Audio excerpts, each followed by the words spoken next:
At 8:17 the night before my shoulder surgery, my daughter sent me a phone number, no name at first, just 10 digits glowing above the chipped blue mug on my kitchen table. Then came the rest. They're supposed to be excellent.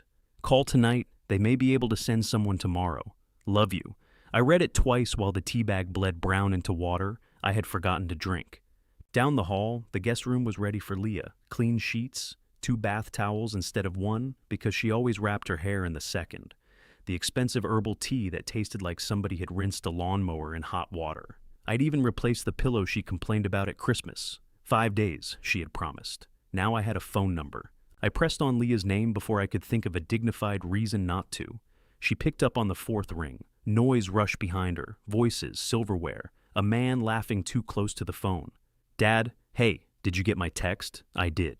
Okay, good. That agency has really strong reviews. Grant's mother used them after her ankle thing. Her ankle thing. She broke it in 2 places, you remember. I did not remember Grant's mother or either of her ankles. I'd met Grant twice.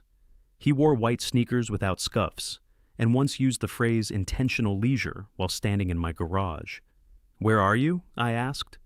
There was half a beat before Leah answered. At the Marston. The hotel? It's not what it sounds like. I didn't say what it sounded like. She lowered her voice. I'm meeting with Celia Warren's team. I told you about the resort presentation. You told me it might happen next month. It moved. Their designer backed out, and they want preliminary concepts by Friday. Dad, this could put Mercer Row in rooms all over the country. Mercer Row was Leah's company. There was no Mercer Row. There was one Mercer, her, and a rented studio above a nail salon on Roland Avenue. I had painted the words Mercer Row on her first office wall because she liked the sound of it. I liked that she kept our name. That's good, I said. I knew you'd understand. That sentence did more work in our family than most people's pickup trucks. I looked toward the guest room again. On the dresser, I'd left a glass, a phone charger, and the little wooden dish Leah used for her earrings. I had made the dish when she was in college. It was maple, no bigger than my palm, and she still teased me about how it looked like a hamburger bun. You said you'd be here tonight, I said. I know I did. And tomorrow, I know. And the next 4 days.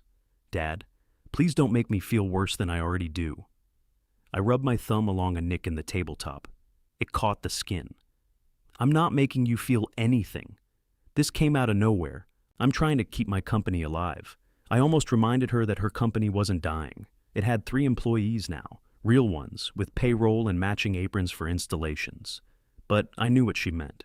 When you've once watched a life collapse, every unexpected noise sounds like another wall coming down. I can manage, I said. Leah exhaled. Not loudly. She was too careful for that. Still, I heard the relief. I knew you could. And I'm not abandoning you. I can FaceTime tomorrow night, and the agency can help with showering, meals, whatever you need. I don't plan to invite a stranger into the shower. Dad, I'm saying I'll leave a little mystery in the relationship. She laughed because I had given her permission to. You're impossible. I've been called worse. Call them tonight, okay? Promise me. I said I would. We traded I love yous. Hers came fast because somebody at the hotel had started speaking to her. Mine came slowly because I meant it and resented meaning it at the same time. After we hung up, I saved the number under home care and carried my tea to the sink. I did not call.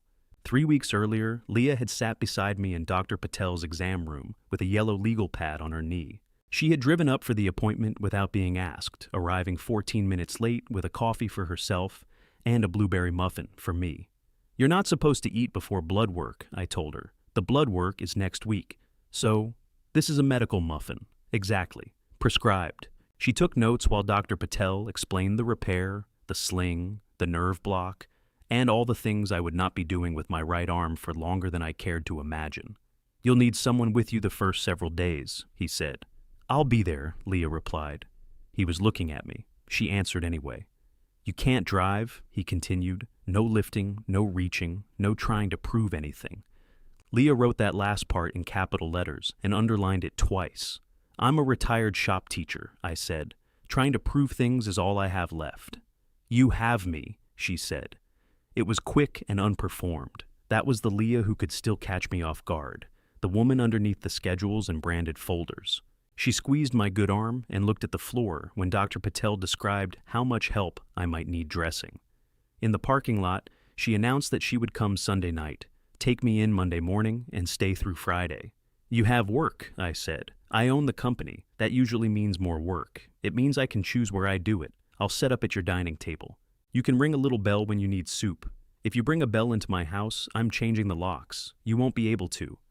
Bad shoulder. She looked pleased with herself. That afternoon, I bought the herbal tea.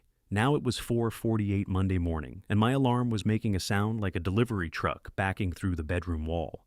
I slept badly enough that waking up was a technicality. The house had that cold, suspended feeling houses get before dawn, when every ordinary object looks like evidence from a life nobody is currently living. My sling waited in its plastic package on the dresser. Leah had been going to open it for me after surgery. I showered with the antiseptic soap from the hospital. It smelled like a swimming pool and left my skin tight. I put on the loose gray sweatpants Dr. Patel's nurse recommended and a button-down shirt 2 sizes too large. I had bought it at a discount store from a young salesman who kept calling it an excellent recovery option, as if I were purchasing a timeshare. In the kitchen, I reached for the coffee tin, then remembered the fasting instructions. That felt unnecessarily personal. At 5:20, headlights swept across my front window. For one stupid second, I thought Leah had changed her mind. Then the car door slammed hard enough to identify my sister. Ruth came through the unlocked back door wearing red frame glasses, a quilted coat, and the expression she usually reserved for companies that placed her on hold. "Tell me I misunderstood," she said. "Good morning. Tell me Leah did not call me at 11:30 last night to ask if I might check in on you later this week." I glanced at the clock. "You're up early. I have not been to bed. That seems excessive. Frank." Ruth was 4 years younger than me and 6 inches shorter, but she had been looking down at me since approximately 1978. "Leah had a work emergency," I said. "A work emergency is when the building is on fire. She's choosing throw pillows for rich people, textiles. It's broader than throw pillows." Ruth stared at me. I picked up the hospital folder. "I was going to take a car." "No, you weren't. The surgery center won't release you to a car service." "I'd work that out." "With whom?" "I was in the late stages." "You mean you hadn't started?" "Late in my thinking process." Ruth took off her coat and hung it over the chair Leah should have been sitting in. Her gaze moved over the unopened tea, the muffin container on the counter, and the guest room door. "She sent me an agency number," I said. Ruth's face changed, not dramatically. The anger just settled into something quieter. "What agency?" "I don't know. One with excellent reviews. Did you call?" I was about to. At 5:20 in the morning, they advertised 24-hour service. Funeral homes advertised that too. Doesn't mean I want to meet one before breakfast. I smiled despite myself. Ruth didn't. She took my phone from the counter. "Unlock it." I know how to use my own phone. That wasn't the question. I unlocked it and handed it over. She found the message, read it, and looked toward the guest room again. Ruth noticed rooms. It was one of her talents and one reason she could never stay in a hotel without finding out who had been disappointed there. "You made up the bed," she said. "It needed making. You bought her tea. It was on sale." "That tea is never on sale." Then I made an irresponsible financial decision. Ruth set my phone down carefully. "When were you going to tell me?" "I'm telling you now, because I walked into your kitchen. Timing is everything." She folded her arms. "I had plans today." There it was, the reason Ruth and I were different. Leah could cancel on me, and I rushed to protect her. Ruth could rescue me and still insist that her own life had been interrupted. "I didn't ask you to come," I said. "No. Asking would require admitting you needed somebody. I need a ride. That's all. You need help getting dressed. You need someone making sure you don't take 2 pain pills because you forgot the first 2. You need a person here tonight. I have a number. And Leah has a father." I turned away to check the folder, though every paper was exactly where I had left it. Ruth sighed. "What time do you have to be there? 6:15? Then get your coat." "I can drive myself there." "And drive home with your left foot?" I said there. That is the dumbest half of a plan I have ever heard. She grabbed my overnight bag from beside the stairs. I had packed one because the hospital instructions said to, though Dr. Patel expected to send me home the same afternoon. Ruth opened it right there in the kitchen. "You packed 3 books. There may be delays. You're having shoulder surgery, not sailing to Europe. She removed 2 books, added a phone charger from the guest room, and zipped the bag. I didn't tell her that the charger was Leah's. Outside, the air had teeth. Ruth's little silver hatchback was warm, and the passenger seat was covered with brochures from a garden club. I gathered them one-handed and placed them in the back. "Careful," she said. "Those are organized. They were upside down under a grocery receipt. I knew where they were." The drive took 22 minutes. Ruth spent 18 of them saying nothing, which was worse than a lecture, because it gave me room to hear my own excuses. At the surgery center, the waiting room lights were too bright for the hour. A television mounted in the corner showed a cheerful woman making soup. The receptionist slid a clipboard toward me and asked who would be staying with me after discharge. "My daughter," I said automatically. Ruth, seated 3 chairs away, looked up. The lie sat between us in that clean room, small and ugly. The receptionist tapped a line on the form. "Her phone number here, please." I stared at the blank space. My right hand held the pen, but the shoulder had begun its low, grinding ache. Ruth crossed the room and took the clipboard from me. "No," she said, not to the receptionist. "We're not doing that." She wrote her own name and number in the box, then handed the clipboard back. "His daughter is out of town." The receptionist gave the bland nod of someone who had seen families arrive in every possible condition. Ruth sat beside me and lowered her voice. "You're calling that agency before they take you back." "I will. Now, Frank." I pulled out my phone. Leah's message was still open, the heart bright red beneath the number. For the first time in my life, I called a stranger to ask if someone could come take care of me. A woman answered on the second ring, with a voice so awake it made me suspicious. "Mercy Home Support. This is Dana. How may I help you?" I looked at Ruth. She pointed at the phone as if I might forget which end to use. "I'm having shoulder surgery this morning," I said. "I was told you provide help afterward." "We do." "May I ask who referred you?" "My daughter." Ruth made a sound that could have meant anything if you didn't know her. Dana began asking questions. My age, my address, the procedure, whether I lived alone, whether there were stairs, whether I had pets. "No pets," I said, Ruth whispered. "Tell her about the bathroom." "What about the bathroom?" "The tub. It's a normal tub. You need to step over it. That is how tubs work." Dana waited without joining either side. I told her about the tub. The agency could send someone from 4 until 8 that evening, then again the next morning. Overnight coverage required more notice and a separate assessment. I said 4 hours sounded generous. Ruth took the phone from me. "He's coming out of anesthesia," she told Dana. "He lives alone, he cannot use his dominant arm, and he thinks crackers are a meal. I put cheese on them." Ruth turned her back. By the time she returned my phone, I had been assigned an aide named June Alvarez for that evening and the following 3 mornings. The agency had my credit card, my medical information, and more knowledge of my bathtub than I thought any organization deserved. "There," I said. "Handled." Ruth sat down beside me. "You're proud of this?" "I successfully purchased a service. You act like you installed a furnace." A nurse opened the door and called my name. I stood too quickly and the room shifted a few inches to the left. Ruth rose with me. "You don't have to come back?" I said. "Yes, I do. I mean through the door. I know what you meant."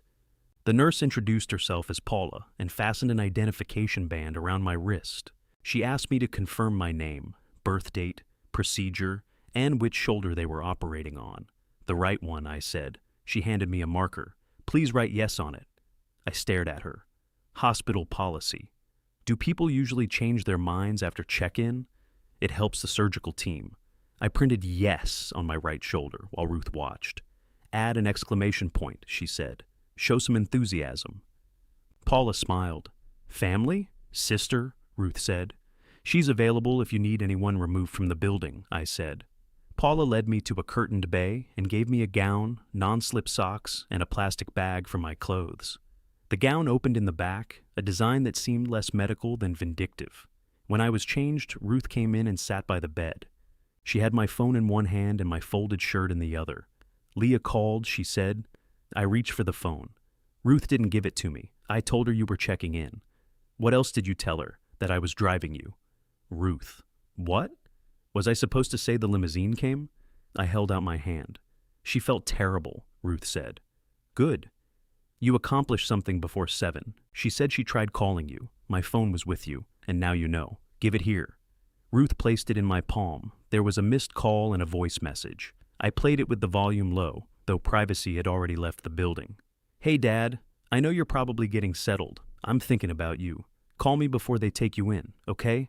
I want to hear your voice." There was music behind her, soft piano meant to make an expensive lobby feel intimate. She sounded tired. She also sounded like my daughter. I called, "Dad." She answered so fast the word caught in her breath. "Are you okay? I haven't had anything done yet. I know, but are you okay? I'm wearing a paper gown and socks with rubber dots. I've had stronger mornings." She laughed, then went quiet. "I'm sorry." "All right. No, I mean it. I feel awful." "Then go do good work. It'll help." Ruth looked at the ceiling. "Did you call the agency?" Leah asked. "They're sending someone this afternoon." "Oh, thank God. See? Good. That makes me feel much better. That was their stated mission." "Dad." "I'm kidding. I can come Wednesday night," she said. "Maybe Thursday morning if the presentation runs long. I'll make it up to you. There's nothing to make up." The sentence came out before I inspected it. I had a warehouse full of those sentences. "Don't worry about it. It's fine. I've got it. There's nothing to make up." Leah believed me because I had trained her to. A man in blue surgical clothes stepped through the curtain and introduced himself as the anesthesiologist. He asked whether I'd had previous trouble with anesthesia. "I've never found it socially rewarding," I said. He smiled politely. Ruth did not. "I have to go," I told Leah. "Wait, Dad, yes? I love you." I looked at the word on my shoulder, the ink already bleeding at the edges. "I love you too." The anesthesiologist explained the nerve block. Dr. Patel appeared and drew an arrow beside my yes, which seemed disrespectful after the effort I had put into following instructions. Everyone wanted my name and birth date again. By the fifth request, I began answering with slight variations to see if anyone was listening. Franklin Mercer, Frank Mercer, Francis Albert Sinatra. Paula stopped adjusting my IV, Mr. Mercer, worth a try. Ruth stood when they came to take me. She put one hand around my bare ankle because the rest of me was occupied by rails, blankets, and tubing. "I'll be here," she said. I know. That surprised us both. The medication entered my IV with a cold sting. The ceiling lights began passing overhead in even squares. I remember wondering who replaced the bulbs in a place like that, whether they had to roll scaffolding through after midnight. Then there was no ceiling. When the world returned, it arrived in pieces. A machine beeped near my ear. My mouth tasted like I had been chewing cotton. Someone asked me to take a deep breath, and I was offended by the workload. My right arm had disappeared. I could see it bound against my body in a black sling, but it belonged to the bed. "Frank?" Ruth leaned into view. Without her glasses, her face looked softer and less certain. "Did they do it?" I asked. "No, we thought we'd dress you up and charge your insurance. Seems elaborate." Her eyes filled, which embarrassed both of us. She put her glasses back on quickly. Dr. Patel came by and said the repair had gone well. The tear was worse than the scan suggested, but he had expected that. He spoke about anchors, tissue quality, and restrictions. I nodded with great seriousness while understanding perhaps one word in 4. "No active movement," he said. "Do not decide you feel good tomorrow and test it." Ruth pointed at me. "Can I get that printed on a sign?" "You can get it tattooed," I told her. Dr. Patel looked between us. "Someone should stay with him tonight." "I will," Ruth said. I turned my head toward her. "You don't have to." "I know." There was that difference again. The choice mattered because she allowed it to cost her something. Discharge took longer than the surgery seemed to. Paula showed Ruth how to adjust the sling and handed us a bag with medication instructions, gauze, an ice machine hose, and enough printed warnings to frighten a healthy man. When Paula asked me to stand, my legs offered several opinions. Ruth tucked herself under my left arm, and I leaned on her more than I intended. "I'm fine," I said. "You're listing. I'm adjusting to see conditions. You're in Ohio. Conditions can travel." They rolled me to the entrance in a wheelchair. Ruth brought the car around, then spent 10 minutes arranging pillows so the seatbelt wouldn't cross the surgical area. She had thought to bring a small trash can in case I got sick. "You keep that in your car?" I asked. I planned ahead. Disturbing habit. I slept most of the ride home. I woke once at a red light and saw Ruth studying the pharmacy instructions against the steering wheel. Her garden brochures were still in the back, bent under my overnight bag. At the house, she walked me in through the kitchen. The herbal tea sat where I had left it. The sight of the box irritated me so much I asked her to put it away. Where? Anywhere I can't see it. Ruth opened a cabinet and shoved it behind a bag of rice. She settled me in the recliner with pillows, the ice machine humming beside me. My right arm remained numb. I could move my fingers a little, but watching them felt like watching somebody signal from a distant shore. Ruth lined up the medications on the coffee table. This one every 6 hours, she said. This one with food. This one is only if the pain breaks through. It hasn't broken through. The block is still working. It should apply for permanent residence. She made toast and scrambled eggs even though I said I wasn't hungry. I ate half because she stood there. Then she wrote the medication times on the back of an envelope and taped it to the lamp. At 3:30, her phone rang. She stepped into the hallway, but I heard enough to understand she was canceling dinner with someone named Dennis. "You should go," I said when she returned. "June comes at 4. You don't know June, neither do you. She's been vetted. By the people whose reviews impressed Leah." The doorbell rang before I could answer. Ruth opened the door to a broad-shouldered woman with silver threaded through a long black braid. She wore navy pants, clean white shoes, and a green cardigan over a polo with the agency logo. In one hand, she carried a canvas tote. In the other, she held a paper bag from the pharmacy. "Mr. Mercer?" she asked. "That depends who's collecting." "June Alvarez. I collected your prescriptions because the agency said your pickup person had already left the surgical center." Ruth looked impressed despite herself. June came inside, wiped her shoes, and washed her hands without asking where the sink was. She had the calm of someone entering a house where chaos had already introduced itself. She checked the discharge papers, the medication bottles, the ice machine, and the bruising beginning near my bandage. Then she looked directly at me. "Who is staying overnight?" "My daughter," I said. Ruth closed her eyes. June glanced at the empty guest room, the untouched charger on its dresser, and the coat still hanging on the kitchen chair. "What time is she coming?" "Later." Ruth picked up her purse. For a moment, I thought she might expose me.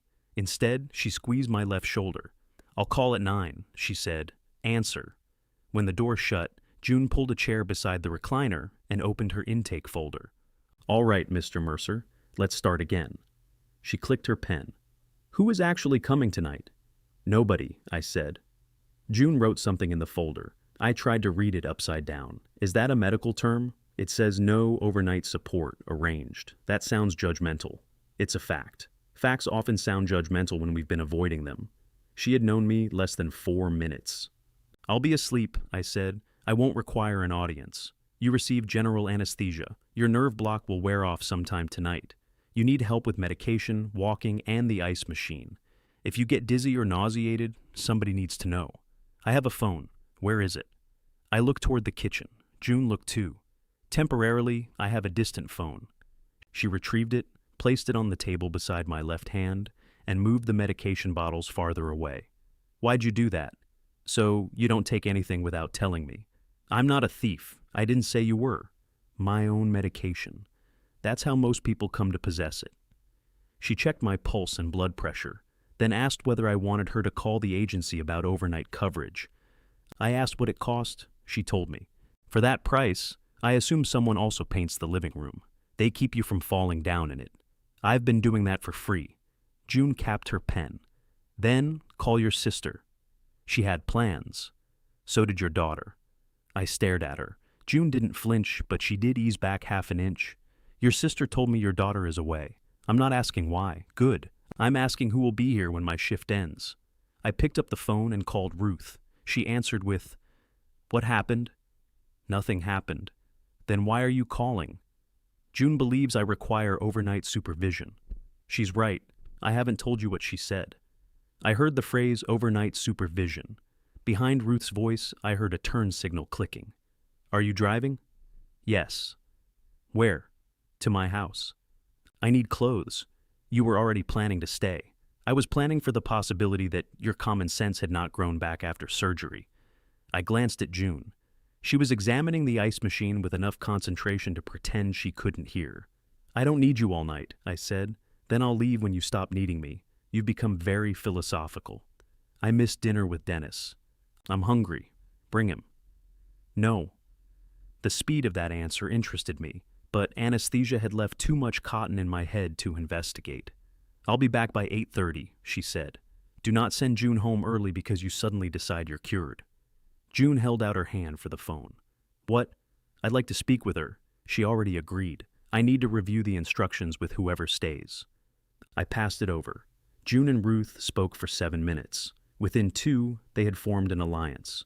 While they talked, I tested my fingers. The index finger moved, the middle finger twitched. The others considered the request and declined. My arm was a warm, heavy object strapped to my chest. Nothing hurt yet, which felt like evidence that everyone had exaggerated. June returned the phone and disappeared into the kitchen. Cabinets opened. Water ran. I heard the scrape of a chair. What are you doing? Making soup. There's no soup. There are tomatoes, broth, rice, and half an onion. That doesn't make soup. It will in 40 minutes. My front doorbell rang. June looked toward it. Were you expecting someone? No. A delivery driver stood on the porch holding a white cardboard box almost as wide as his chest. June signed for it and carried it inside. The box contained flowers, white roses, pale green leaves, and several kinds of ornamental branches arranged in a square glass vase. It was beautiful in the way hotel lobbies are beautiful, expensive, balanced, and impossible to relax around. A card rested in a small envelope. Love you, Dad. Rest and let people take care of you, for once. Leah. June set the arrangement on the mantel. Put it on the table, I said. It blocks your view of the television. I'm not watching television. She moved it to the table. It blocked everything else. Very nice, she said. She has good taste. I believe you. She does this for a living. I can tell. I couldn't decide if there was criticism in that. June made no effort to help me.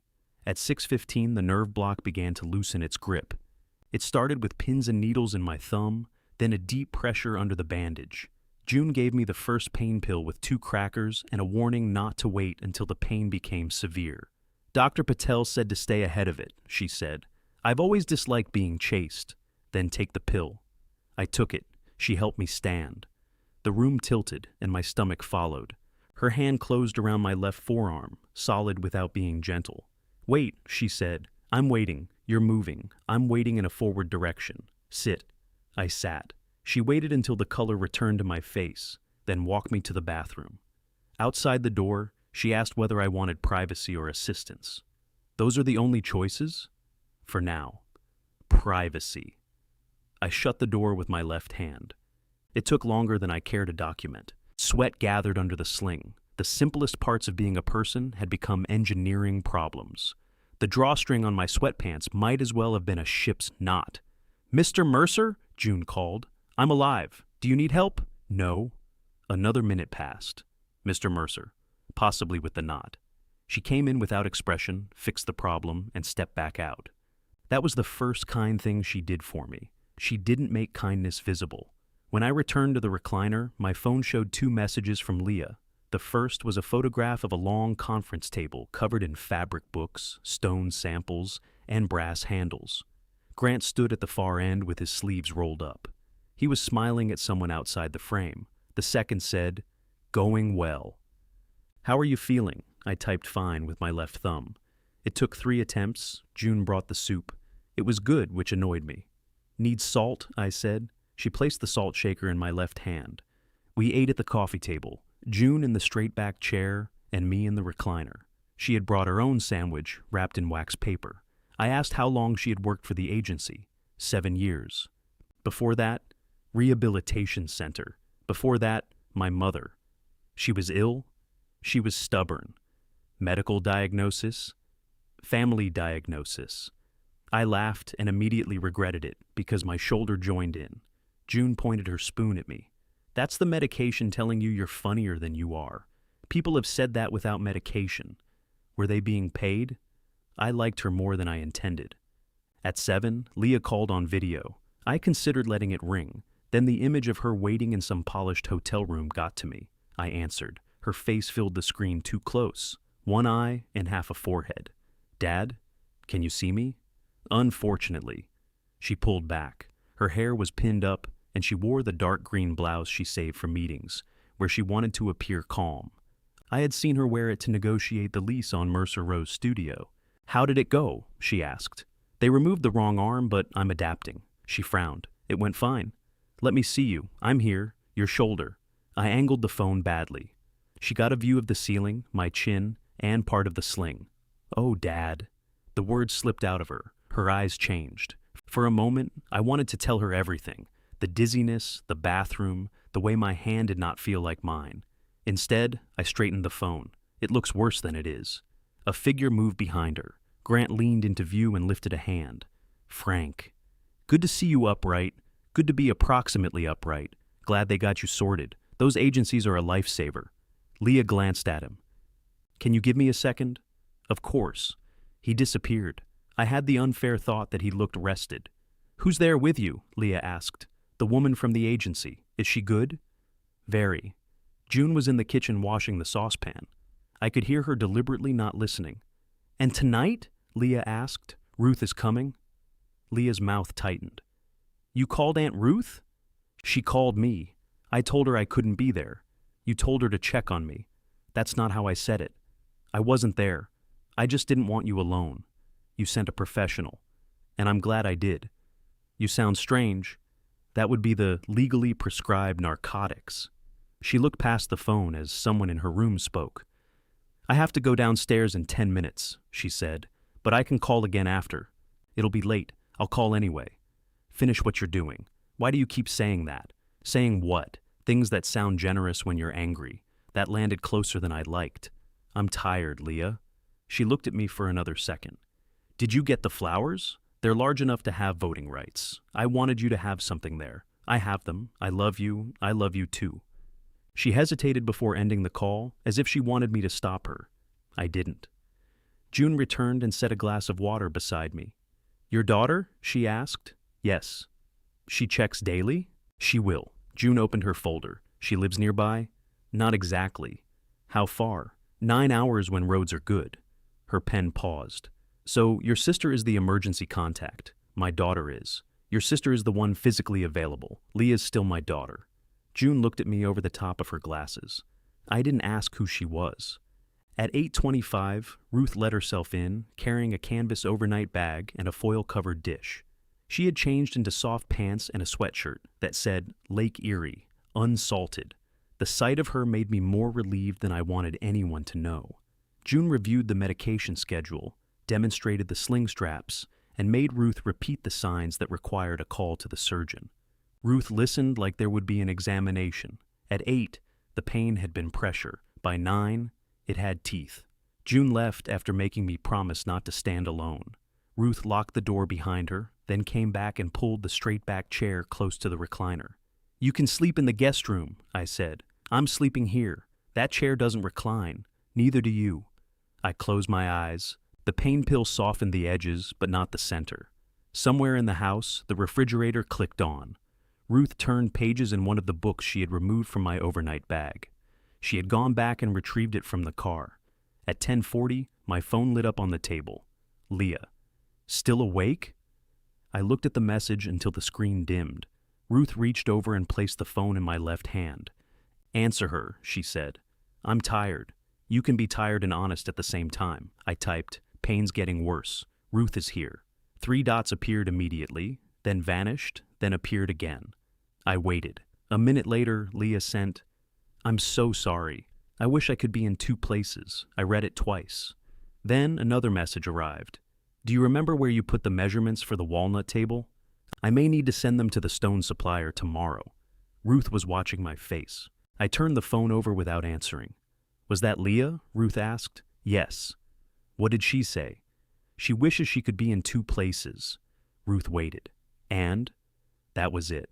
Lying to my sister had always been difficult because she left such generous spaces for the truth to become uncomfortable. She reached for the medication envelope. "You can take another pill in 20 minutes. "I don't need it. You're gripping the chair. I like the chair. You've complained about that chair since 2009. People grow closer during hard times." Ruth set a timer on her phone. I closed my eyes, but the walnut table appeared behind them. It waited in my workshop under a canvas drop cloth, 8 feet of old wood and unkept intention. Leah had found it in a salvage warehouse the previous spring, scarred black at the edges and split down one side. She ran her hand over the top and said it reminded her of the dining table we had when she was growing up, not because it looked the same, but because it was big enough for people to stay. I bought it before she could see the price tag. For 6 months I had been stripping, joining, sanding, and flattening it. The shoulder slowed me, then it stopped me. Leah knew that, but knowing and adjusting were not always the same thing for her. "What does she need the measurements for?" Ruth asked. I opened my eyes. "You read it? You left the screen up. That is not an invitation. The print is the size of a highway sign. She's putting a stone bench along the dining room wall. The supplier needs to know how much clearance the table requires. Tonight. I imagine they're working tomorrow. You had surgery today? The measuring tape still works." Ruth leaned back. "There it is." "What?" "That little shift you do." Her request enters the room, and suddenly it's the only thing with a pulse. It's a measurement. It's always a measurement. Or a loose hinge. Or a second opinion. Or a 600-mile drive because she bought something that doesn't fit in her car. 9 hours is not 600 miles. "Thank you," ran McNally. Her timer sounded. She stood, checked the label twice, and handed me a pill with water. "Dennis was taking me to Bellini's tonight," she said. "You hate Bellini's. I hate their chairs. The food is good. Reschedule. We will. Then no harm done." Ruth's expression hardened. "That is exactly what you say every time you cancel on me." "I didn't cancel anything tonight." "No. Tonight I canceled for you. You volunteered. And Leah didn't?" The pill caught in my dry throat. I coughed, and the pain shot through my shoulder with such force that the room went white around the edges. Ruth grabbed the glass before I dropped it. "Breathe," she said. I breathed. It took a while. When I could see her properly again, her anger had gone pale. "I'm sorry," she said. "It wasn't your fault. I shouldn't have started. You didn't make me cough." "No, but I know when to stop." Ruth sat beside me and held the water near my mouth. I drank without making a joke because I couldn't find one that would cover what had just happened. She stayed in the chair while I drifted in and out. At midnight, she helped me stand and counted each step to the bathroom. At 2, the ice machine ran dry, and she refilled it with cubes from the freezer. At 3:15, I woke confused and tried to lift my right arm. Ruth caught my wrist before I moved it more than an inch. "Don't," she said sharply. For a second, I did not know where I was. The room was black except for the lamp over the stove. My shoulder burned beneath the dressing, and my hand felt swollen inside the sling. I thought, "I know." She loosened the strap at my neck, checked my fingers, and helped me settle back. "Go to sleep," I said. I was asleep. In that chair. "I've slept through your stories. I can sleep anywhere." I must have laughed because she smiled. By morning, the flowers on the table had begun opening.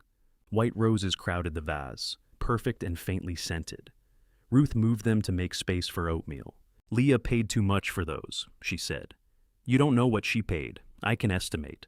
Not everything needs a price attached." She stopped stirring. "That wasn't about the flowers," she said. The doorbell saved me. June entered at 8, carrying the same canvas tote and a travel cup that said, "I'm not bossy. I'm an experienced caregiver." She took one look at Ruth's clothes, my face, and the nearly empty ice bin. "How was the night?" "Fine," I said. "Terrible," Ruth said. June set down her cup. "Pain level? 4-7, Ruth said. "I was asked. You lie. Only when interrupted." June crouched beside the recliner and checked the color and temperature of my fingers. Nausea? No. Dizziness? Some. Appetite? "He ate 6 spoonfuls of oatmeal," Ruth said. 7. They looked at each other over me. Their alliance had survived the night. June reviewed the medication log Ruth had kept on the envelope. Every dose, every glass of water, and both ice refills were written in Ruth's cramped handwriting. "This is excellent," June said. Ruth pointed at me. "Tell him that. She wasn't praising you. I provided the patient." June's mouth twitched. Ruth gathered her things. Before leaving, she stood beside the recliner, as if she wanted to hug me, but couldn't find a safe angle. She settled for pressing 2 fingers against my left cheek. "I'm going home to shower," she said. "Then I have an appointment at 11, with Dennis, with my life. I've heard good things. I'll come back after dinner. You don't have to. I know, she looked at June. He'll try to walk into the workshop. I will not. He will tell you he needs a pencil. I have pencils in the house. He has special pencils. They're carpenter's pencils. June nodded seriously. Very rare. Ruth left. For several minutes, I listened to her car back out of the driveway. The quiet that followed felt larger than it had before surgery. June checked my temperature, then brought a basin of warm water and a stack of washcloths from the bathroom. I can wash myself, I said. You can wash parts of yourself. I'll choose the important ones. That is not how hygiene works. She helped me out of the oversized shirt. The nerve block was gone now, leaving every movement sharp and specific. Sweat had dried along my neck beneath the sling. June kept the surgical arm supported while I worked my left arm free. I stared straight ahead. I was a shop teacher for 32 years, I said. Congratulations. I've used table saws, planers, welders, and today we're using a washcloth. I'm explaining that I'm capable. Capability changes, temporarily. Usually, there was no pity in her voice. That made the statement harder to reject. She washed my back and the skin beneath the sling straps, talking about the weather while I sat half-dressed in my own living room. She handed me the cloth for everything I could reach. When we finished, she helped me into a clean button-down and left the bottom 2 buttons open because my left hand could not manage them. You missed those, I said. I did not. I can't walk around like this. Who's coming? I looked at the open buttons. No one. Then the fashion risk is low. My phone buzzed. Leah had sent another message. Sorry about asking for the measurements last night. That was insensitive. I'm running on fumes. Before I could answer, another appeared. How's the pain this morning? I typed. Better. June was changing the water in the ice machine. What number? She asked. What? Your pain. 5. She looked at me. 6. Better than what? Last night. Your face says otherwise. My face has always been unreliable. She gave me the next scheduled pill, then placed toast with peanut butter in my left hand. I wrote back to Leah, don't worry about measurements, focus on presentation. She responded with a heart. A second later, the phone rang. Hey, she said when I answered. Can you talk? I'm holding toast, but I can rearrange my morning. You sound better. I'm upright. Did Aunt Ruth stay? Yes, I'm glad. I really am. I texted her to say thank you. That would not go well, Leah continued. And I am sorry about the table message. Celia's team changed the dining layout, and my brain went straight to dimensions. It was awful timing. It was late. I didn't mean you had to do anything. I just thought maybe the measurements were already written down. They probably are. A pause. Do you know where? I looked through the open kitchen doorway toward the basement door. The workshop was down 12 steps. My project notebook lay on the bench beneath the drop cloth's right corner, unless I had moved it. Frank, June said from beside the ice machine. She didn't raise her voice. She didn't need to. I can ask one of my assistants to stop by, Leah said. If you tell her where the notebook is, she can take a picture. The idea of one of Leah's assistants entering my workshop, moving the cloth, touching the table before the finish tightened something in me. No, I said. No, you don't know where it is. No one is going into the workshop. Dad, I'm not asking you to go down there. Good. I'm asking if someone else can. And I said no. Silence came across the line, followed by the faint clatter of dishes. Okay, Leah said carefully. I'm trying not to misunderstand your tone. My tone had surgery. I apologized. I heard you. I'm dealing with a lot here too. The old response rose automatically. I know. Don't worry. Do what you need to do. I looked at my half-buttoned shirt. June stood at the kitchen counter, facing away now, giving me privacy I had not earned. The table can wait, I said. It affects tomorrow's layout. Then change the layout. Leah did not speak. Neither did I. All right, she said at last. I'll figure it out. After the call ended, I expected relief. What I felt was panic. My hand had begun trembling around the toast. Peanut butter stuck to my thumb. June took the plate before I dropped it. That looked painful, she said. The shoulder? No. I turned my phone face down. Somewhere in the basement, under a canvas cloth, an unfinished table waited for me to come fix the problem. For once, I stayed in the chair. June waited until my hand stopped shaking before giving the toast back. Did you say no because you meant no? She asked. Or because you wanted her to know you were angry? Yes. That wasn't one of the choices. It covered both. She accepted that with a small nod. Honest, at least. I ate the toast. June changed the ice again, cleaned the breakfast dishes, and made me walk one slow circuit from the recliner to the kitchen and back. By the time we reached the chair, sweat had gathered along my hairline. "You look pleased," I said. "You followed instructions. Set your standards low, and life becomes a parade." She handed me the breathing device from the hospital and made me inhale until the blue marker rose. I did better on the third attempt. When her shift ended, she placed water, medication, crackers, and my phone within reach. Then she moved the flowers from the table to the mantel. "They block the clock," I said. "You don't need the clock. My pills are on a schedule. Your alarm will tell you. I like knowing what time it is. You've checked it 12 times in an hour. Time is important. You're waiting for your daughter to call. I'm waiting for my sister. Your sister said she'd come after dinner. That could be any time." June put the flowers back on the table, slightly to the left, so I could see the clock around them. "There," she said. I didn't thank her. She didn't require it. The house was too quiet after she left. I turned on the television and watched 15 minutes of a man examining a dented teapot he believed might be valuable. It wasn't. His disappointment seemed excessive. At 4, an alarm reminded me to take a pill. I managed the bottle with my left hand by bracing it between my knees. The safety cap defeated me twice before opening suddenly and scattering tablets across the rug. I stared down at them. The old version of me would have gotten on his knees, gathered every pill, and said nothing. The new version was not yet developed enough to be useful, so I called Ruth. "I dropped something," I said when she answered. "What?" "Medication." "Did you fall?" "No." "Are you bleeding?" "No." "Then why do you sound like somebody shot the dog?" "I don't have a dog. I know, Frank." "The pills are on the rug." "How many did you take?" "None. I can't reach them." Ruth was quiet for half a second. "I'm 10 minutes away." "You don't need to rush. I was already coming." She arrived with turkey sandwiches and Dennis. Dennis Bell was tall, thin, and recently retired from the county water department. I had met him twice, both times at gatherings where Ruth introduced him as my friend Dennis with unnecessary emphasis on my. He entered carrying a foil pan against his chest. "I made potatoes," he said. "You knew I had surgery?" "Ruth told me at 2 this morning." Ruth gave him a look. "You were awake. I was awake after you called. I apologized, and I accepted. Now we're all current." He set the potatoes in the kitchen and picked the pills off the rug without comment. Then he vacuumed the area in case one had rolled beneath the recliner. I watched him coil the vacuum cord properly. "Water department teach you that?" I asked. "Marriage. Twice." Ruth laughed from the kitchen. The 3 of us ate at the coffee table. Dennis cut my sandwich in half without asking and placed one half in my left hand. He talked about a leak beneath the downtown library that had taken 6 men and 3 city departments to locate. It was the kind of story I normally would have improved by interrupting. That evening, I let him tell it badly. Leah called as Dennis was clearing the plates. Her face appeared under soft amber light.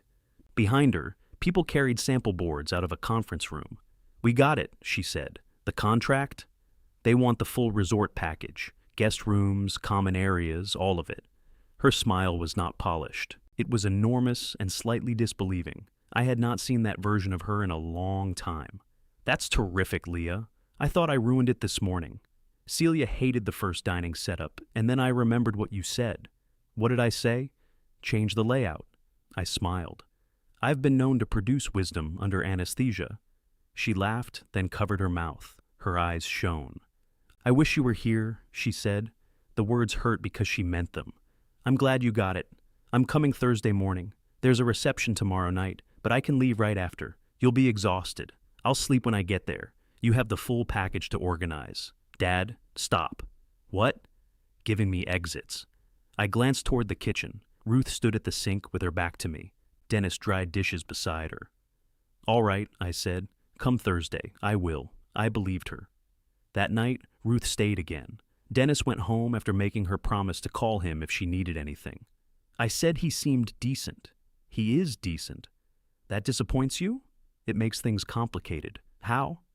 She tucked a blanket over my legs. Go to sleep. The next morning, June found my temperature normal and my pain lower. She helped me change clothes, inspected the dressing, and walked me twice through the downstairs rooms. I showed off by reaching the kitchen without stopping. "You're pale," she said.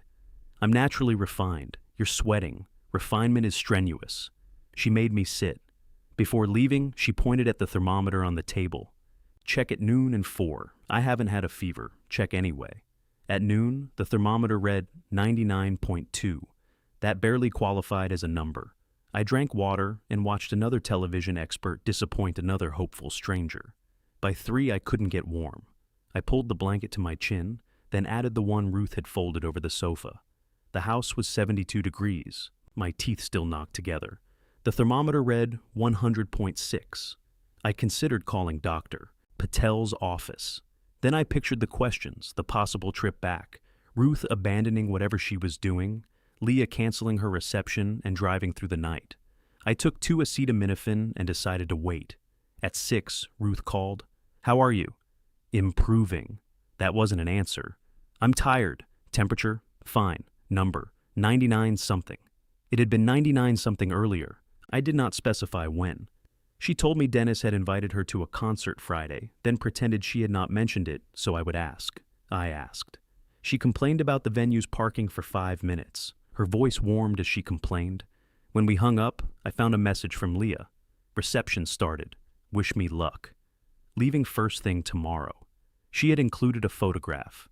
She stood between Grant and Celia Warren, all 3 holding champagne glasses beneath a wall of pale stone and brass. Leah looked tired but triumphant. I typed, "Proud of you." At some point, I fell asleep. The doorbell woke me. Light filled the room, sharp and gray. Someone knocked again, then used the key from the lockbox the agency had installed. June entered calling my name. "In here." My voice sounded far away. She came around the recliner and set down her tote. "What happened?" "Nothing." She touched the back of her hand to my forehead. Her expression changed. "I got cold." "When?" "Yesterday." "What was your temperature?" 99. "When?" "Noon." "And after that?" I didn't answer. June found the thermometer beneath a tissue on the table. 101.9.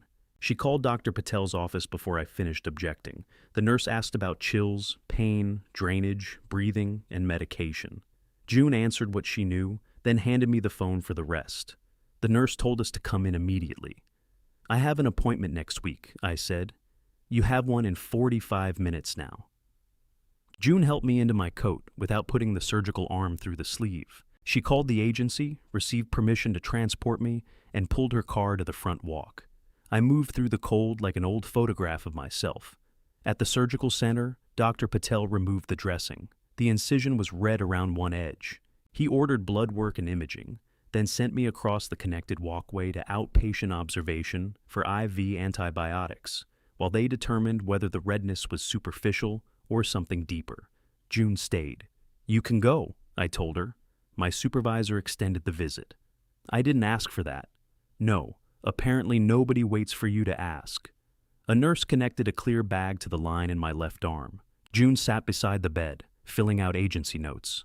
"Ruth," I said. I called her. "She's on her way. She had an appointment. She canceled it." Guilt arrived as quickly as the fever had. My phone rang on the tray. Leah. June reached for it, but I answered. "Dad, I'm about to get in the car," Leah said. Music and voices crowded around her. "I'll be there this afternoon. I'm back at the hospital." The noise behind her seemed to recede. "What?" "I had a fever." "Why didn't anyone call me?" "We just got here. Who's with you?" "June." There was a pause. "Put her on." I switched to speaker and set the phone on the blanket. "Hello, Ms. Mercer," June said. "Your father's surgeon sent him for evaluation because of fever and redness at the incision. They've started antibiotics and are running tests. Is it infected? They're assessing that. But do they think it's serious? We don't know yet." Someone near Leah said her name. She covered the phone, but not completely. I heard, 2 minutes. Just tell them I'm coming." Then she returned. "Okay, I'm at the closing reception and I can't really hear. Can you call me when the doctor has actual information?" June looked at me. "Of course," she said. "I'll keep my phone on." "Dad, I love you. I'm leaving as soon as I can." The call ended. June placed my phone back on the tray. Neither of us spoke. 10 minutes later, Ruth came through the curtain with her coat unbuttoned and her red glasses sliding down her nose. She went directly to the nurse, asked 3 precise questions, and wrote the answers on the back of the parking receipt. Then she pulled the chair close to my bed. The admissions clerk appeared with a form confirming my contact information. "Your daughter is listed as the emergency contact," she said. "Is that still correct?" I looked at Leah's name in the printed box. Then I held out my left hand. "Give me the pen." The clerk gave me the pen. I drew 1 line through Leah's name. My handwriting came out crooked because I was using my left hand. "Ruth Mercer," I wrote beneath it, followed by my sister's number. Ruth watched without speaking. The clerk checked the form. Relationship? Sister. And Ms. Leah Mercer? Still my daughter. The clerk looked up, uncertain whether I was joking. "He means remove her as primary contact," Ruth said. "I'll update it." When the clerk left, Ruth adjusted her glasses and studied the curtain. "You didn't have to do that. You came. That doesn't mean Leah wouldn't." She asked for actual information. She was probably overwhelmed. "I've used that one already." Ruth turned toward me. "What?" "The explanations. I've got a full inventory if you need one. She's overwhelmed. She's under pressure. She's 9 hours away. This contract matters. She thought the agency was better qualified." Ruth's mouth tightened. I wasn't defending what she did. It sounded familiar. "I was making sure you weren't doing something just to hurt her. I changed a phone number." "You know it's not just a phone number." The IV pump clicked beside me. Cold fluid moved into my arm. "No," I said, "it isn't." Dr. Patel returned with the first test results. The joint itself looked clear, which was the sentence I understood. The redness appeared to be a superficial infection around one edge of the incision, caught early. They wanted to keep me for several more hours, give me another dose of antibiotics, and make sure my temperature came down. "No additional surgery?" Ruth asked. "Not if he responds the way I expect." "And if he doesn't?" Dr. Patel explained the possibilities. Ruth wrote them on the parking receipt until she ran out of room, then turned it sideways. I watched her hand move. She had always taken notes. At our mother's final medical appointments, Ruth kept a green notebook filled with medication changes, names, and questions. I had handled the practical things, the wheelchair ramp, the loose bathroom rail, the refrigerator that quit during the worst week of July. We had both helped. Only one of us had acted as if help did not count unless it required a toolbox. Dr. Patel examined me again. "You should have called when the chills began. I thought it might pass. Fever after surgery is not a test of character." Ruth wrote that down too. "Don't encourage her," I said. He smiled. "I'll check back this afternoon." June closed her agency folder. "My supervisor needs me at another visit by 2. "You've done enough," I said. "That isn't how shifts work." She collected her cup and the canvas tote, then placed the medication schedule where Ruth could reach it. "I'll see you tomorrow morning if they discharge you. I thought today was your last scheduled visit. The agency added one. I didn't authorize that." June looked at Ruth. Ruth looked innocent in a way she had never once achieved. "I authorized it," she said. "With my card, with mine. I'm not letting you pay. Then reimburse me when you can sign your name without making it look like a weather map." June stepped closer to the bed. "Do you need anything before I leave?" "No." She waited. "Thank you," I said. "You're welcome." It was not warm. It was better than warm. She started through the curtain, then stopped. "Mr. Mercer, yes?" Actual information is usually available sooner when people tell the truth about their temperature. Ruth smiled. "I liked you better yesterday," I said. "No, you didn't." She left before I could answer. Leah called twice while I slept. I woke to find a message saying she was on the road, and another asking why Ruth wasn't responding. Ruth was sitting beside the window, eating almonds from a vending machine packet. "You didn't call her?" I sent the medical update. She asked why you weren't responding. I responded. She asked 6 more questions I couldn't answer. "You enjoy withholding. So do you. You just call it protecting people." I looked at the phone again. Leah had written, "Please have Dad call me when he's awake." I called. Her car filled the screen on the dashboard connection, so I heard her before she spoke. The turn signal clicked. Road noise hummed beneath her voice. "Dad? Are you being admitted?" "No." Why wouldn't Aunt Ruth answer? She was talking to the doctor. "Is the infection in the joint?" "No. It's at the incision. They think the antibiotics will handle it." Why didn't you tell me you had a fever? I didn't tell anyone. That doesn't make it better. I didn't say it did. She took a breath. I'm 5 hours away. You don't need to rush. Stop saying that. The doctor says I'm going home. I said, stop. The edge in her voice surprised me. I'm driving there, she continued. I have my bag. I moved tomorrow's calls. Grant is handling the follow-up meeting. All right, just all right. What would you like? I don't know. Maybe act like you want me there. Ruth looked toward the window. I wanted you Monday, I said. The road noise seemed to get louder. I know. A car horn sounded somewhere near her. Leah muttered at another driver, then returned to me. I should have come. Yes? I thought you'd be okay. I said I would. You always say that. There it was, offered as a defense and an accusation at once. A nurse entered to check my IV. I told Leah I needed to go. I'll be there around 8, she said. Please don't leave your phone in another room. I'm attached to several machines. I'm unlikely to wander. Dad, I'll keep it close. The second antibiotic dose ended at 4. My temperature dropped below 100, and the redness had not spread beyond the ink line Dr. Patel drew around it. He discharged me with oral antibiotics, stricter instructions, and an appointment in 2 days. Ruth drove me home. A fine rain had started, the kind too thin for windshield wipers and too persistent to ignore. Ruth leaned forward over the wheel, as if visibility could be improved by determination. Dennis called, I said. I know. You didn't answer. I was busy. He left a message asking whether you'd eaten. I ate almonds. He mentioned real food. Stay out of it. I'm attached to this sling. There's not much else to do. She turned the wipers up one setting. Leah's going to be upset about the contact form.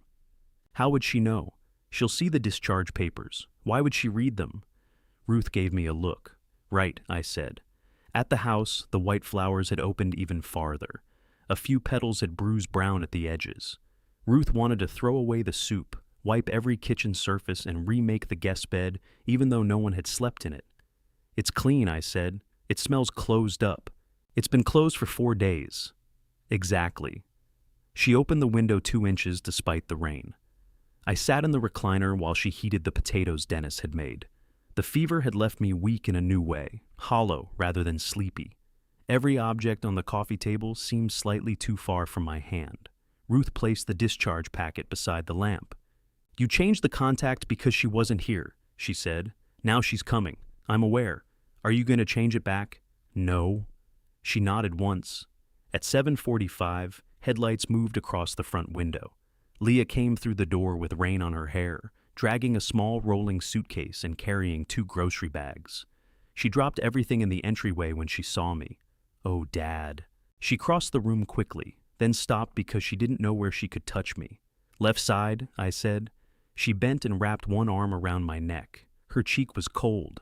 I felt her breath hitch against my ear. I'm sorry, she whispered. I put my left hand against her back. Ruth stood near the kitchen doorway, holding a dish towel. Leah saw her and straightened. Thank you for staying, she said. You're welcome. I mean it. I know. They hugged with the careful stiffness of 2 people exchanging custody of a problem neither wanted described that way. Leah unpacked the grocery bags, broth, fruit, yogurt, crackers, 3 kinds of tea, and a prepared chicken dish from a market I knew was 2 counties south. You stopped on the way? I asked. You need food. We have food. We have potatoes. Potatoes are food, Ruth said. I didn't mean, I know what you meant. Ruth collected her purse. She went over the medication schedule with Leah, pointed out the antibiotic, and explained the ice machine. Leah took notes in her phone. I can handle it, Leah said. Ruth's eyes moved to me. She can, I said. After Ruth left, Leah locked the door and carried her suitcase into the guest room. I heard the wheels stop. Silence followed. When she returned, she held the wooden earring dish. You put this out? You always use it. Her face tightened. I was supposed to. Yes. She set the dish carefully on the mantel beneath the flowers. Then she saw the discharge packet. For 20 minutes, she was all efficiency. She read every page, set alarms on both our phones, reorganized the medication bottles, and called the pharmacy to confirm whether the antibiotic could be taken with the pain medicine. She checked my temperature twice because she mistrusted the first result. You don't need to do all this tonight, I said. I'm here now. The words came out harder than she intended. She sat on the edge of the sofa. That sounded awful. A lot of things sound different after you say them. I was scared when June called. She didn't call you. I did, after you were already at the hospital. I didn't know before then. You had chills all afternoon. So I'm told. Leah pressed her fingers against her forehead. Why wouldn't you call me? You were at the reception. I would have left. You didn't leave when you knew I was at the hospital. I was closing the biggest contract my company has ever had. I asked for 10 minutes until there was information. Actual information. Her hand dropped. I chose the wrong words. You chose the reception. I was already there. You were with a professional. What was I supposed to do from 9 hours away? I looked at the agency flowers. One white petal had fallen onto the mantel.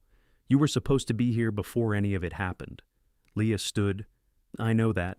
I have apologized. I know. And you told me to go. You told me the opportunity mattered and you could manage. I did. So, was I supposed to know you meant the opposite? No. Then what are we doing?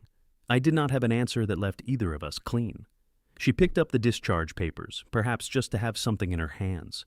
Her eyes stopped on the contact section. You changed this. Yes. To Aunt Ruth. Yes. While I was driving here? Before. Leah lowered the papers. You could have asked me to come Monday. You had already promised. That isn't what I said. It's what I said. For once, I didn't take it back.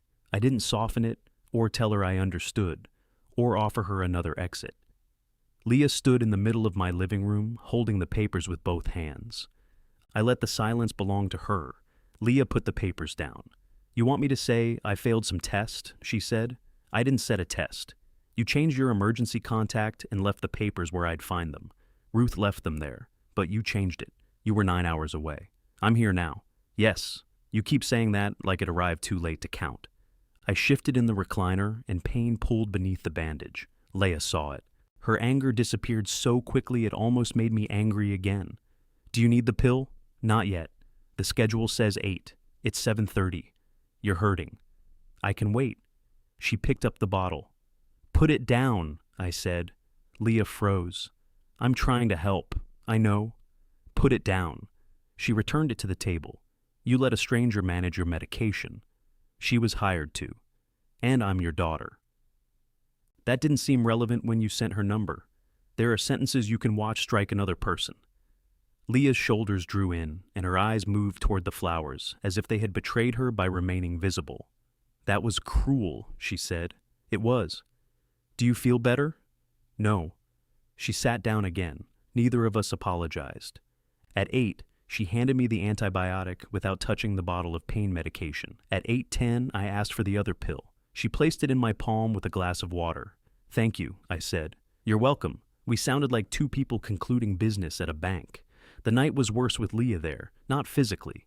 She kept the ice machine full, woke before every alarm, and checked my temperature so often that I threatened to swallow the thermometer.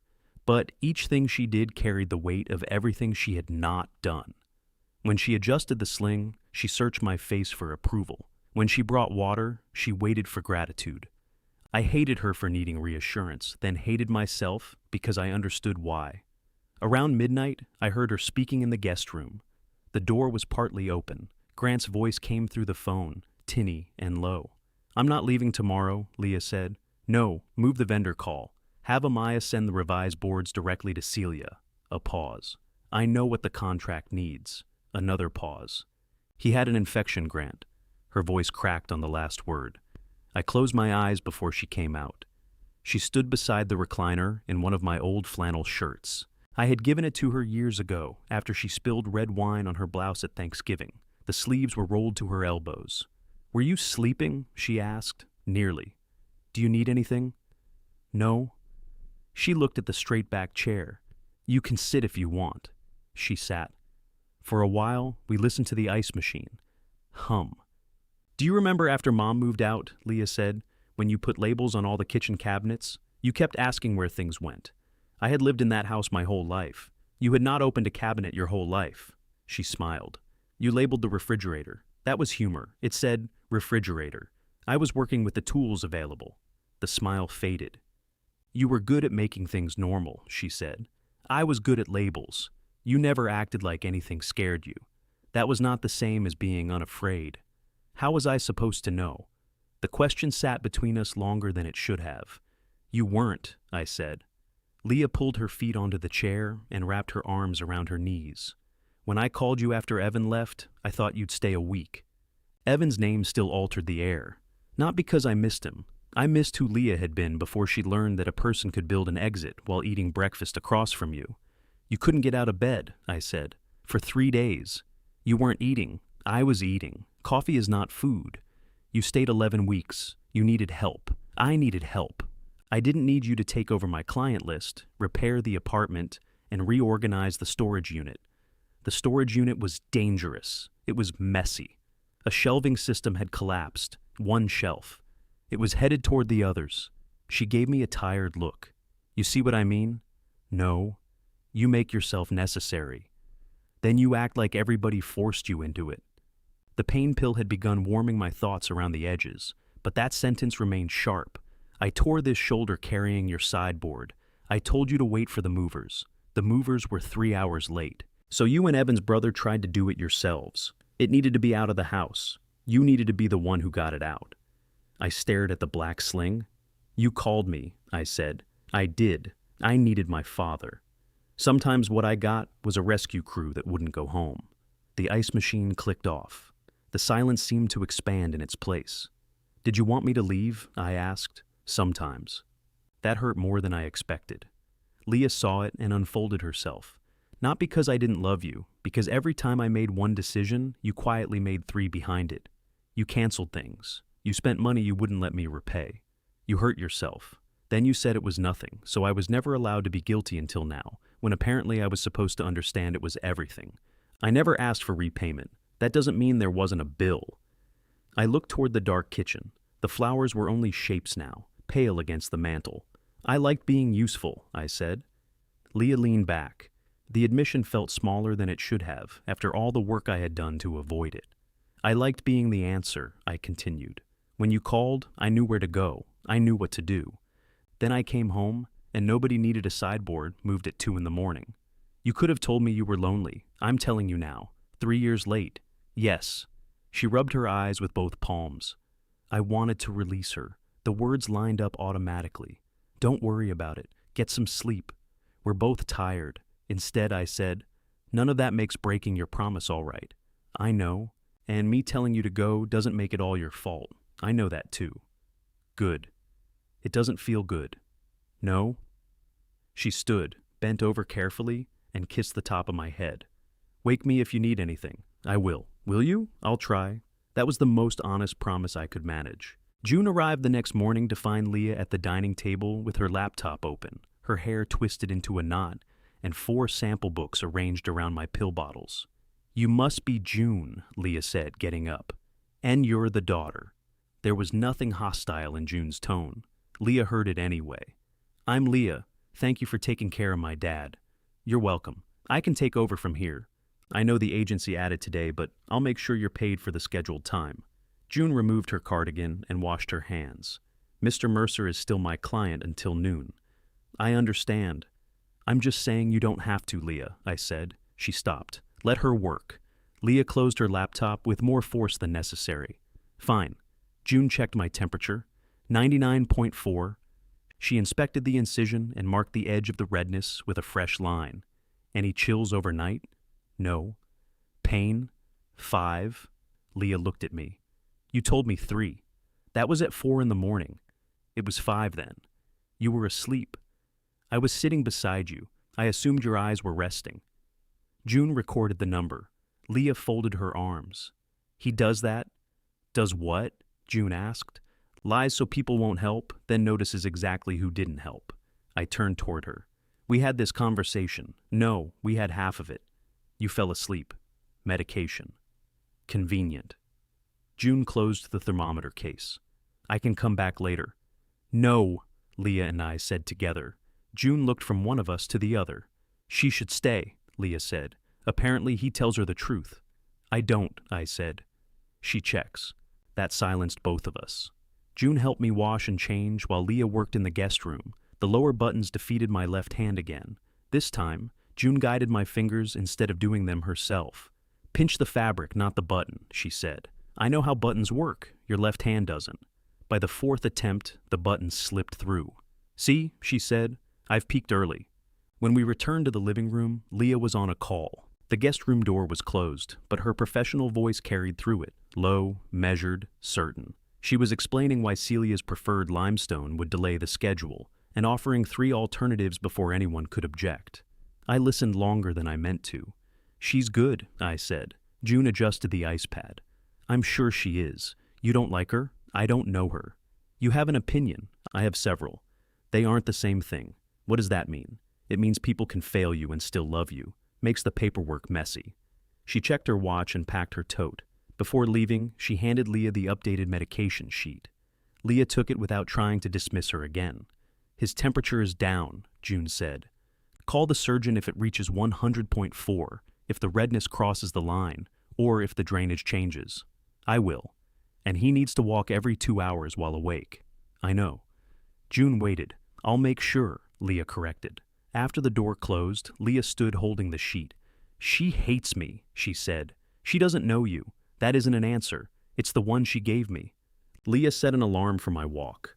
When it sounded, she tucked herself under my left arm, even though I no longer needed that much support. We made 2 slow circuits through the downstairs rooms. At the basement door, she stopped. "The measurements can wait," she said. "I know. I told the stone supplier to proceed without them." "Good. I don't want you thinking I care more about a table than you." "I don't," she searched my face. "You do. I think you knew how to solve the table, and I didn't know how to solve you. That isn't your job." "Then what is my job?" I considered the question. "Stay long enough to find out what I need before you decide how to provide it." Leah looked down at the medication sheet. "My team needs me Monday," she said. "I can work from here through Sunday and drive back before dawn." "All right, I could stay longer if you want." The old answer would have come quickly enough to sound generous. This time, I let the question remain a question. "No," I said. "Go Monday." Her eyes narrowed. "Do you mean that?" "I think so." "That's not helpful. It's new."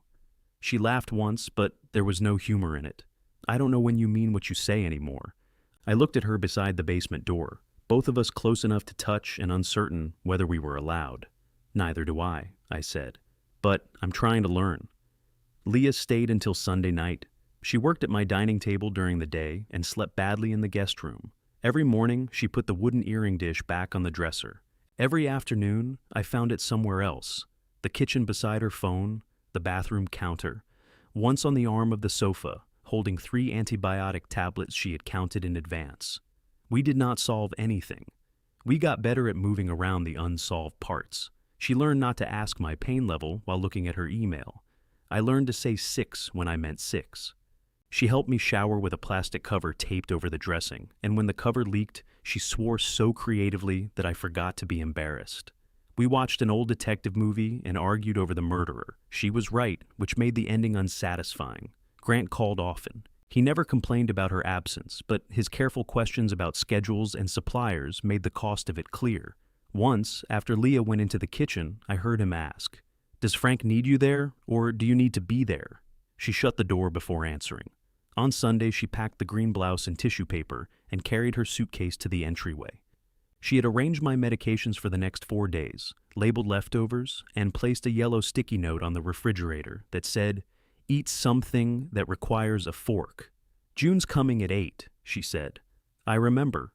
Aunt Ruth said she'll drive you to the follow-up." "I remember. The antibiotic is at 9 and 9. And you need food with it."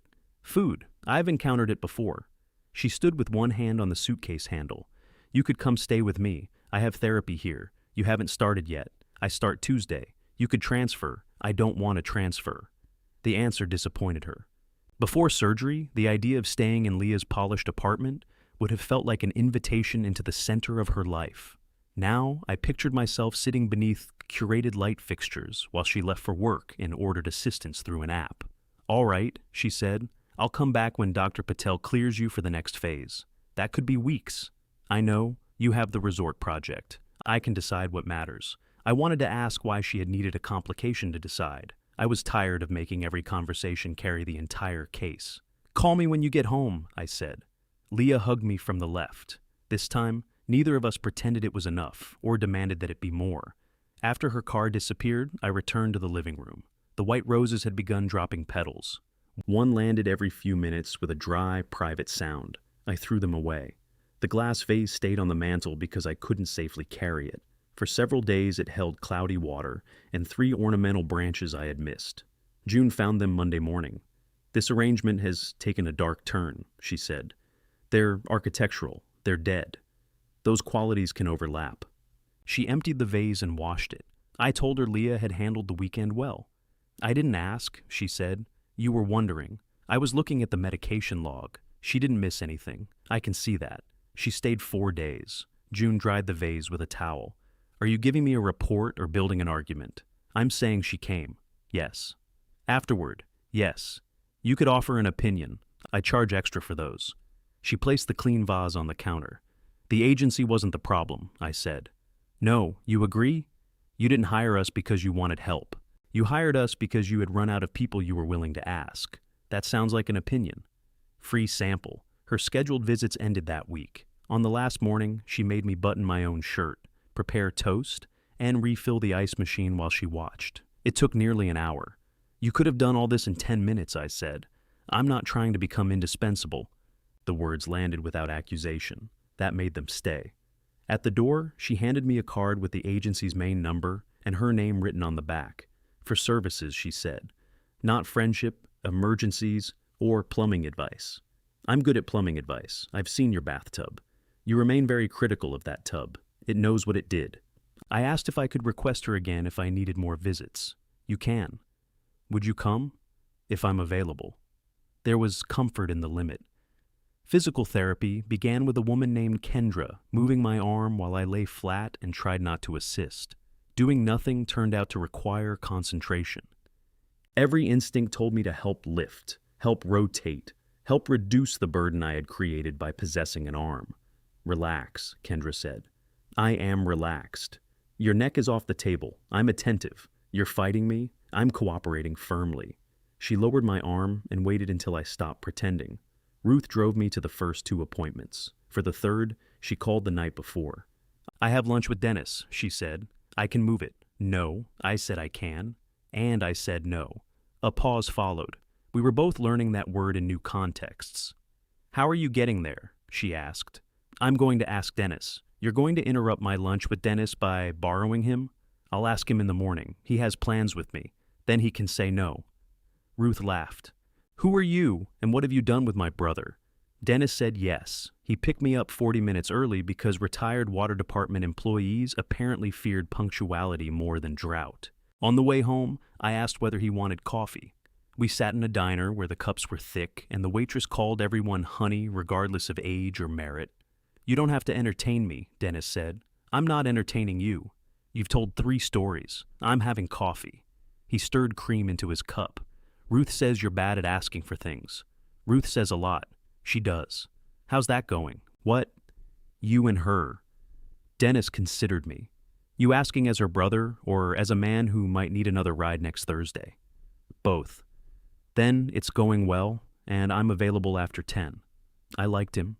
The weeks began arranging themselves around appointments, ice, and small permissions. I was allowed out of the sling for supervised movement. Then I was allowed to let the arm hang. The first time Kendra told me to use my hand at waist level, I felt like I had been issued a tool under a probation agreement. Leah called most evenings. At first, she called with nothing to ask. That took effort for both of us. We discussed weather, Grant's objection to a brass fixture that looked like an expensive drain, and the detective movie she insisted we watch again. Then the calls slowly acquired edges. "Can you talk me through reinforcing a freestanding panel?" she asked one night. "What kind of panel?" "Walnut veneer, 8 feet high. The fabricator says the base is enough, but it's going in a lobby where people will lean on it. Then the base isn't enough. I knew you'd say that." "Why'd you ask?" "Because you explain it better." I told her how to brace it without making the support visible.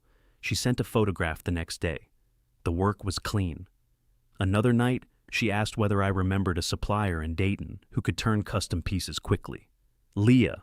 "What? Is this a call or a consultation?" "It can be both. That's the problem." She went quiet. I thought you liked talking about the work. I do. Then why does everything have to be a boundary now? Because it never was before. She did not call the next evening. Ruth filled the silence by arriving with a cardboard model of an apartment. It had 3 miniature walls, 2 doorways, and a tiny sofa made from green foam. What is that? I asked. A set, for very small actors. The Calder Street Theater is doing The Odd Couple. Their set builder quit. I'm sorry to hear that. They need someone. I have one working arm. They have people who can lift. They need someone who knows why the wall shakes every time a door closes. Because they built it badly. See? You're already helping.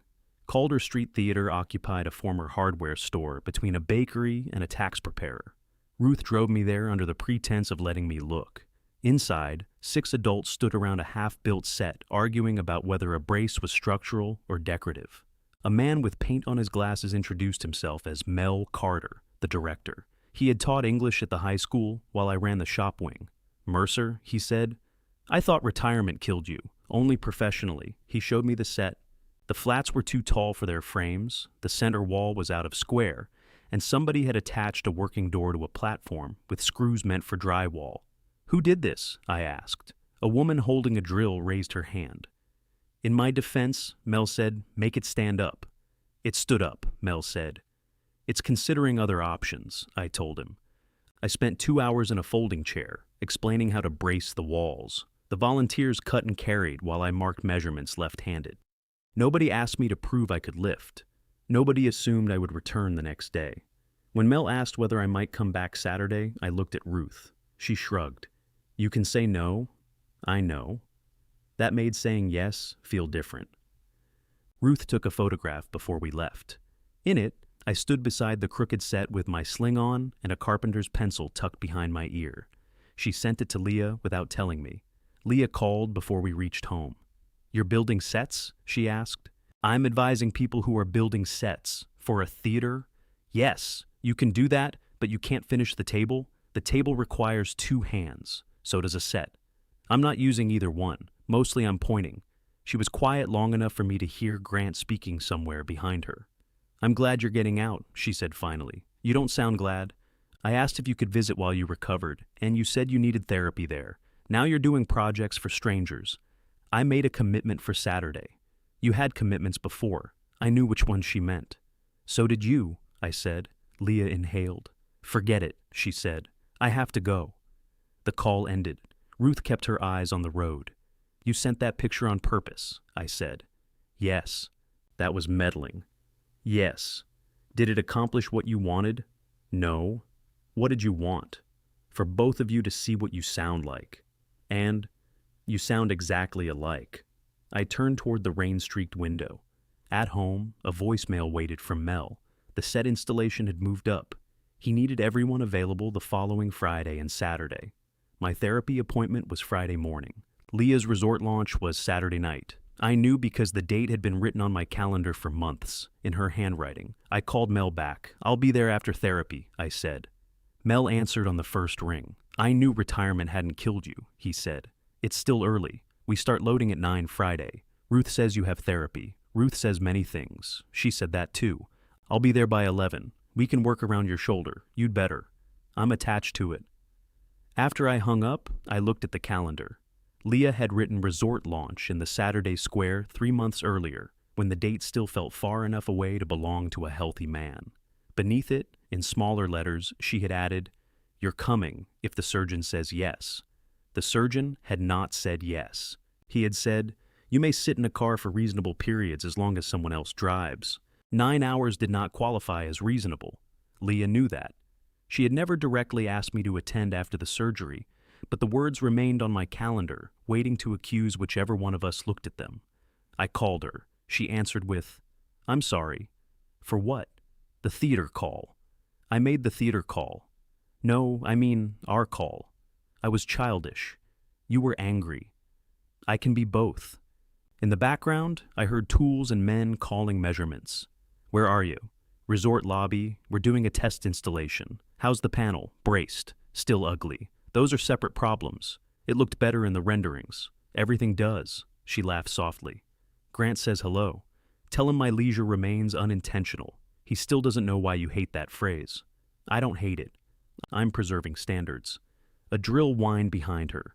I have to go, she said, but I'm glad you're helping at the theater. Are you? I'm working on it. That was fair. On Friday, Dennis drove me to therapy and waited with a newspaper folded on his knee. Kendra added a new exercise involving a pulley and my left hand doing most of the work. How long before I can use a screwdriver? I asked. You can use one with your left hand, a useful screwdriver, 6 to 8 weeks, depending on strength. I have a project. You have several, from what Ruth tells me. Does everyone report to Ruth? Yes. Kendra made me repeat the pulley exercise. My right arm rose slowly, guided by the left, then lowered. You're improving, she said. Don't celebrate by doing something stupid. Medical professionals have become very personal. At Calder Street, the half-built apartment had migrated onto low rolling platforms. Mel had found proper lumber. Donna, the woman responsible for the drywall screws, had become suspicious of every fastener and now brought me each box for approval. These? She asked, holding up structural screws. Good. She returned 10 minutes later with another box. These? Also good. What's the difference? Those cost more. Which should I use? How much do you dislike Mel? Enough to use the expensive ones. The work moved around me. Lumber passed from hand to hand. Someone played old soul music through a speaker. Ruth painted trim near the false window, and Dennis attached casters to the platforms. I marked cuts, checked corners, and found that pointing could be satisfying when people actually followed the finger. At lunch, Mel handed me a paper plate with pizza. You miss teaching? He asked. No. Liar. I miss knowing what I'm doing. That's teaching. A volunteer called from the set. Frank, this doorway is off by half an inch. Then stop admiring it and fix it. Mel smiled. You're glowing. I'm sweating. My phone rang. Leah. I wiped my left hand on my jeans and answered. Dad, are you somewhere loud? The theater. I need you to step outside.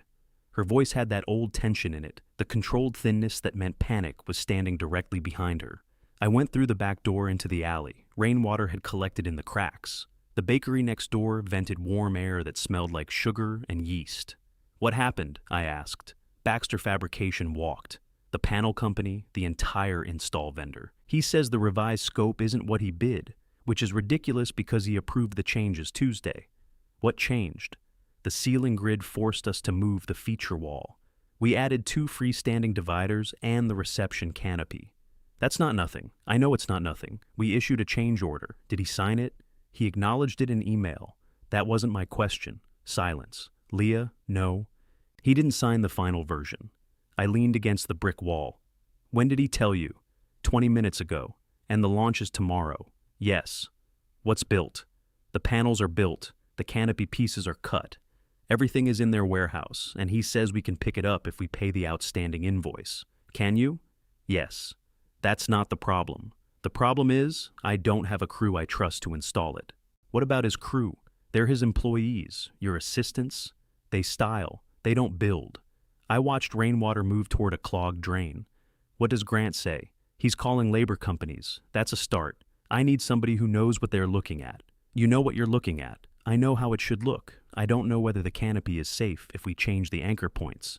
Then don't change them. The approved points aren't available after the grid moved. Then remove the canopy. No, the word came too quickly. Leah, it's the first thing guests see. A good first impression is not worth dropping lumber on them. I'm not asking permission to build something unsafe. What are you asking? She breathed into the phone. I need you to come. The alley seemed to narrow. You're 9 hours away. If Dennis drives, you could be here tonight. I looked through the back door. Dennis was on the floor beside a platform, handing Ruth washers. She laughed at something he said. No, I told Leah. You haven't even thought about it. I have surgery recovery. I have therapy again tomorrow morning. You can miss one appointment. Kendra says I shouldn't. You'd only supervise. You wouldn't touch anything. We both knew that was fiction. I can't. You can. You're choosing not to. I made a commitment here, to a community theater, to people. What do you think I am? The question hit the exact place she intended. You're my daughter. Then act like it. The old reflex came so hard I nearly dropped the phone. I saw myself stepping back through the door, telling Mel there was a family emergency, asking Dennis to drive. Everyone would understand. Ruth would be angry, but she would help pack my medication. 9 hours later, I would walk into that lobby and Leah's face would change. The panic would leave because I had come. I knew that feeling. I wanted it. I can look at drawings, I said. Send photographs and measurements. I can talk you through options. That's not what I need. It's what I can offer. You're offering strangers your whole weekend. They did not ask me to drive 9 hours after surgery. I'm asking because there's nobody I trust like you. That does not make me able. You came when Evan left. There it was. Yes, I said. You drove all night. Yes. You stayed until I could stand up. And what did we decide that taught us? That apparently you regret it. I don't regret coming. I regret teaching both of us that love means I always come, no matter what it costs. Leah's breath shook. This isn't about love, she said. This is my company. That is exactly why you need a professional crew. I need my father. No. You need an installer who can say no to you when the canopy isn't safe. I cannot believe you're lecturing me from a volunteer stage set. I'm not lecturing. You're punishing me. Part of me was. The honest answer took longer. Maybe some of this feels good, I said. Maybe saying no gives me something I shouldn't enjoy. But it's still no. Leah did not speak. I'll help from here, I said. Send everything. You made your point. This isn't a point. Enjoy your play. She ended the call. I remained in the alley until the screen went dark. My right shoulder throbbed beneath the sling, though I had done nothing with it. Ruth opened the back door. What happened? Her fabricator quit. When? Tomorrow's launch.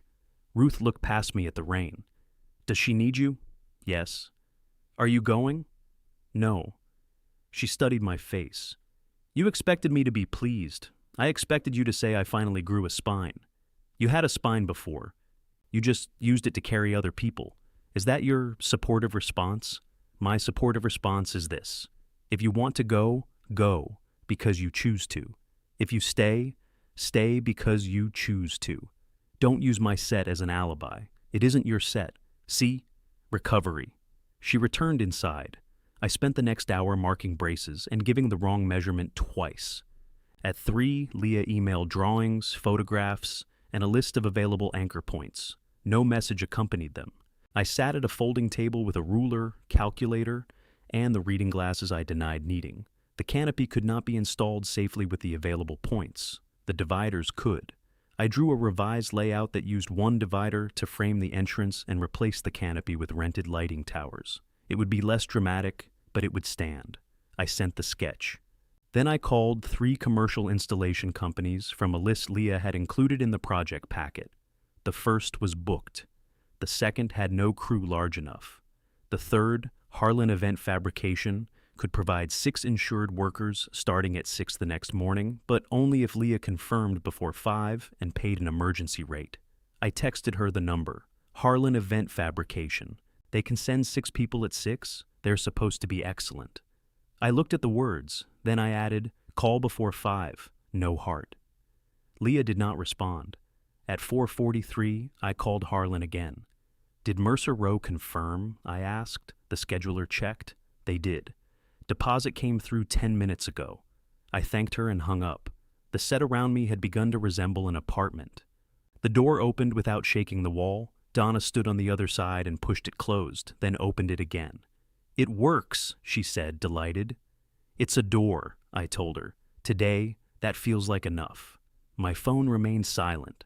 At 5, we stopped for the day. Dennis loaded tools into his car. Ruth brushed sawdust from my coat, even though I had not cut a single piece of wood. You helped her, she said. She wanted me. That isn't what I said. I looked toward the false doorway, solid now, because someone had finally put support where the strain would fall. I sent a number, I said. Ruth picked a wood shaving from my sling. How did that feel? Worse than I hoped. At home, I put the phone on the kitchen table and watched it as if silence required supervision. At 6:12, Leah sent 3 words. Crew confirmed. Thanks. No period after thanks, no heart. I typed several replies and deleted them. Glad they came through sounded pleased with myself. Call if you need anything was a lie. I'm sorry would have apologized for the wrong thing. I settled on. I hope tomorrow goes well. She did not answer. Ruth stayed for dinner but refused to discuss Leah. Instead, She described a disagreement between Dennis and Donna over whether the stage sofa should have working cushions. All cushions work, I said. You know what I mean, I don't. Dennis wants people to sit on them. Donna says they're decorative. If nobody can sit, it isn't furniture. It's theater. That does not repeal furniture. Ruth smiled, but she kept glancing toward my phone. Stop that, I said. What? Looking. I'm looking at the salt. The salt is over here. Then pass it. I passed the salt. After she left, I tried sleeping in my bed for the first time since surgery. The wedge pillow held me upright. The sling pulled at my neck, and every position seemed designed by a committee. At 2 a.m, I returned to the recliner. My phone still showed no message. At therapy, Kendra asked why I was checking the clock. I have somewhere to be. You always have somewhere to be. Today it's true. She raised my arm through the assisted range. The joint resisted, then loosened. Pain? 4. She stopped. 5. Frank. 5.5 seems melodramatic. She lowered the arm. You don't receive a trophy for reporting the smallest number. I was told there would be trophies. You were misinformed. My phone vibrated on the chair where I had left it. I turned my head. Leave it, Kendra said. It could be important. So is this. The phone vibrated again. The old urgency moved through me. Leah's crew had started at 6. It was 8:15. They could have found missing hardware, warped panels, a canopy Leah still intended to force into the ceiling. Kendra put her hand on my good shoulder. Where are you? Here. No, you're not. I looked at the phone. Can we take a minute? She released my arm. 1 minute. The messages were from Grant. Crew has everything unloaded. Your revised layout makes sense. Then, Leah won't admit it, but removing the canopy was the right call. I wrote, don't tell her I said so. He responded with a thumbs up. I put the phone face down. Kendra waited. I'm here, I said. Try to remain. At Calder Street, the set installation had developed a lean. Not a dangerous lean, Mel insisted. A theatrical lean. There is no such category, I told him. It only moves when somebody shuts the front door. That is the definition of a problem with the door. Donna opened it gently. Nothing moved. Then she shut it as an actor would. The center wall shivered. The false picture frame fell. And Mel caught it against his chest. See? He said. The wall stayed up. I stared at him until he put the picture frame down. A brace beneath the platform had split along a knot. Dennis crawled under with a flashlight. I lowered myself onto one knee before Ruth caught the back of my coat. No, I'm looking. Look from a chair. I can't see the brace from a chair. Then Dennis can tell you what he sees. Dennis's voice came from beneath the platform. Long split with a bad knot. Frank was right. He hadn't said anything, Ruth called. He was going to be. I sat in the folding chair. Dennis described the break. Donna brought lumber.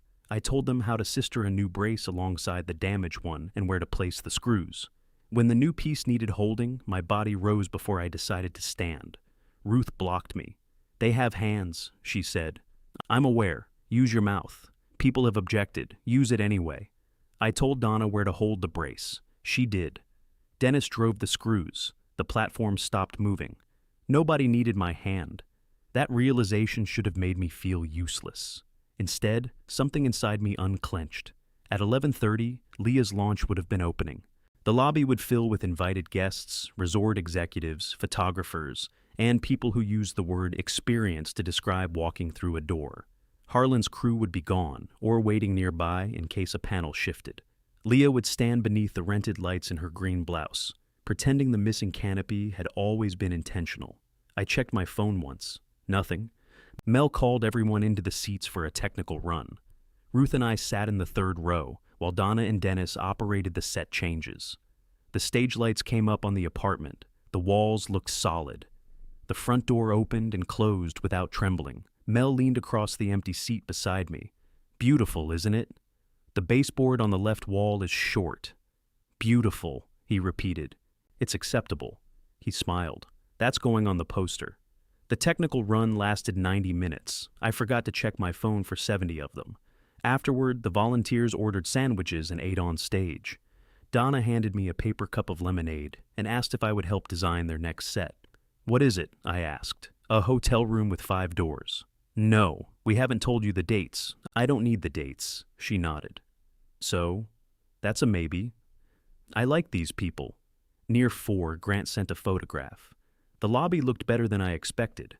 Leah's freestanding dividers created a path from the entrance toward the reception desk. Tall rented lights washed the walnut veneer in amber. Without the canopy, the ceiling felt higher. Guests moved through the room, holding champagne. Leah stood at the edge of the frame, speaking to Celia Warren. Her shoulders were straight. One hand rested on the back of a chair. I enlarged the photograph. She looked exhausted. I sent Grant. Looks good, he replied. It is. Started 35 minutes late. Emergency crew ate most of the Phase 1 profit, and Celia asked where the canopy went. But it works. That was the consequence. Not disaster, not rescue. Leah had solved the problem by paying for qualified labor, changing the design, and standing in front of a client without her father beside her. It cost her money and pride.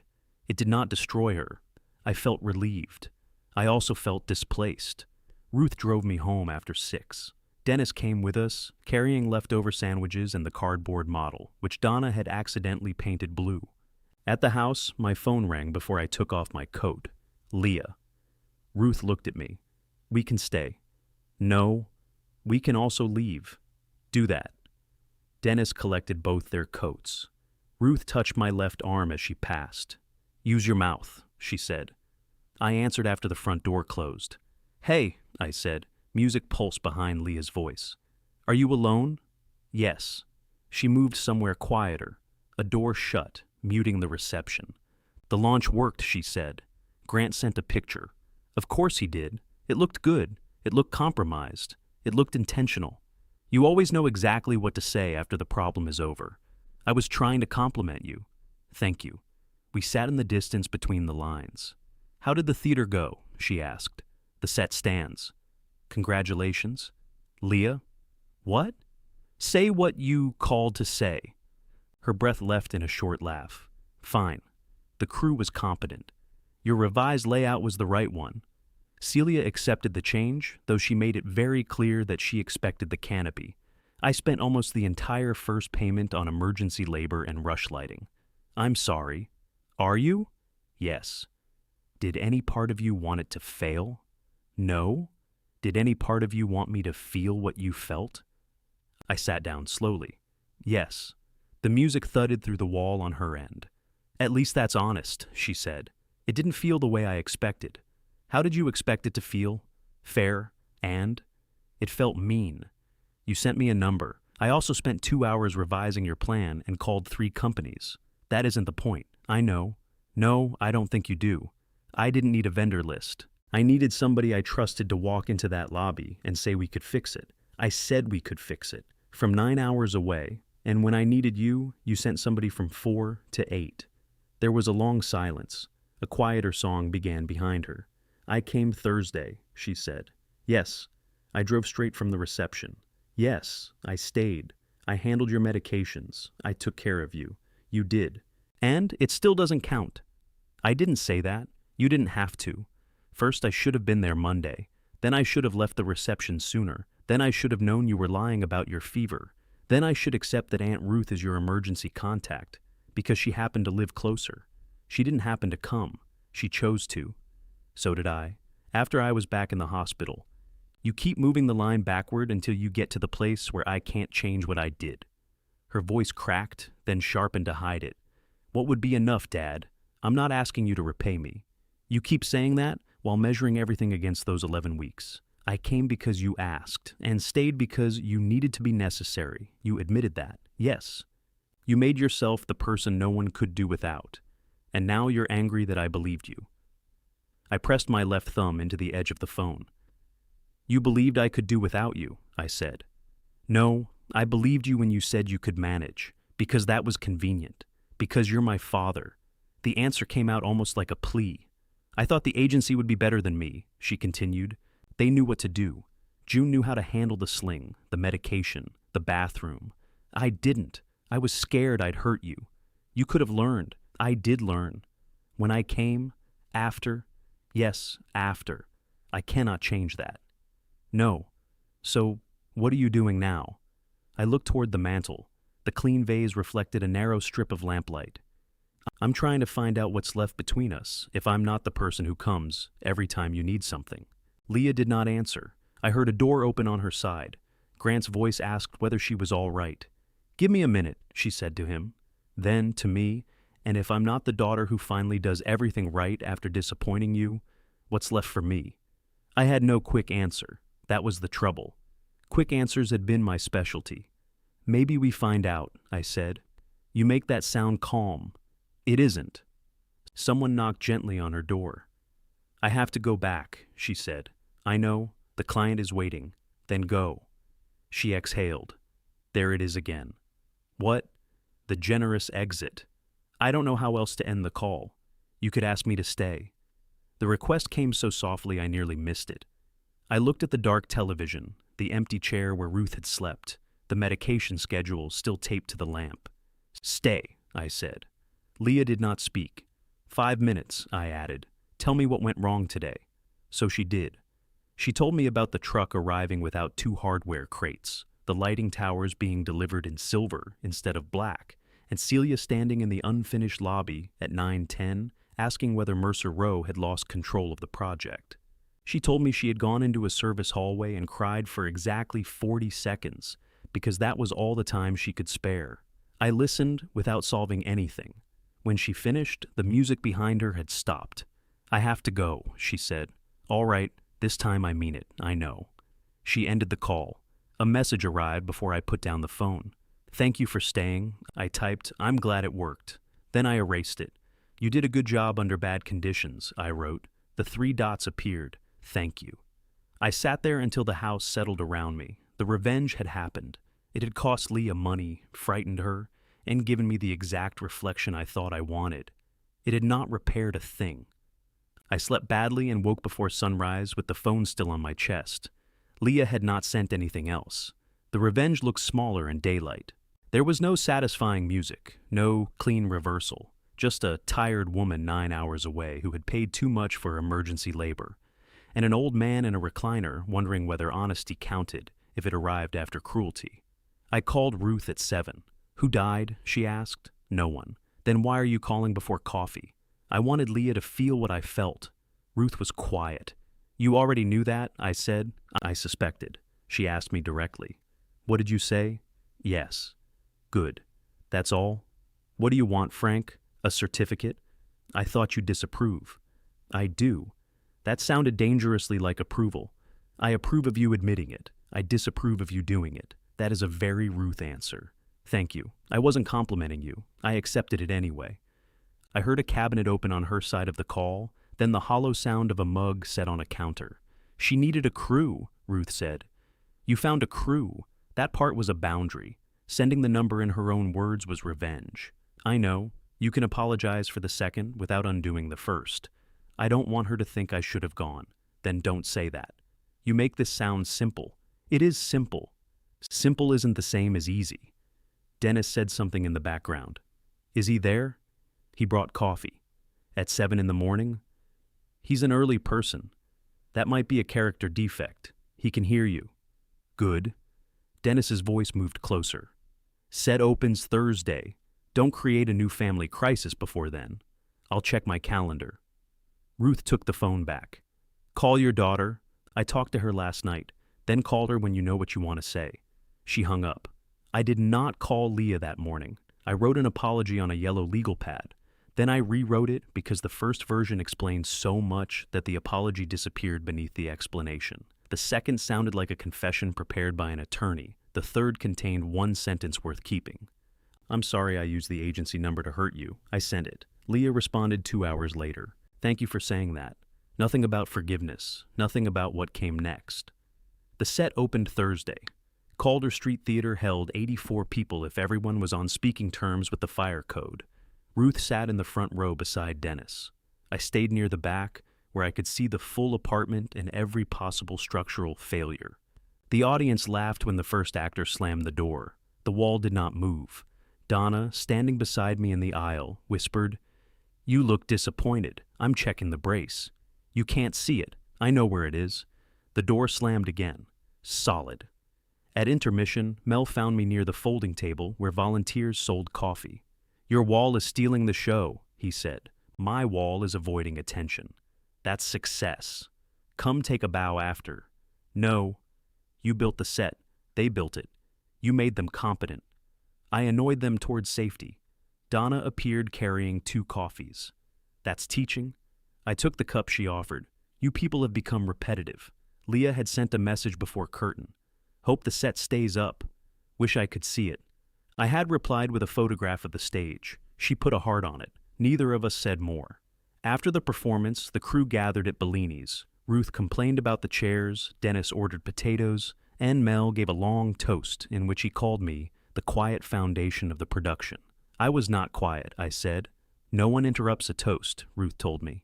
Historically untrue. For 3 hours, nobody asked me to fix anything. I went home feeling useful anyway. Leah arrived Saturday afternoon without warning. Her car stopped in front of the house while I was doing my pulley exercises. She opened the back door and carried in 2 insulated grocery bags, a suitcase, and a bouquet of yellow flowers, smaller than the first arrangement, but still large enough to make a point. "What are you doing here?" I asked. "Visiting." "You didn't call?" "I wanted it to be a surprise." "It is."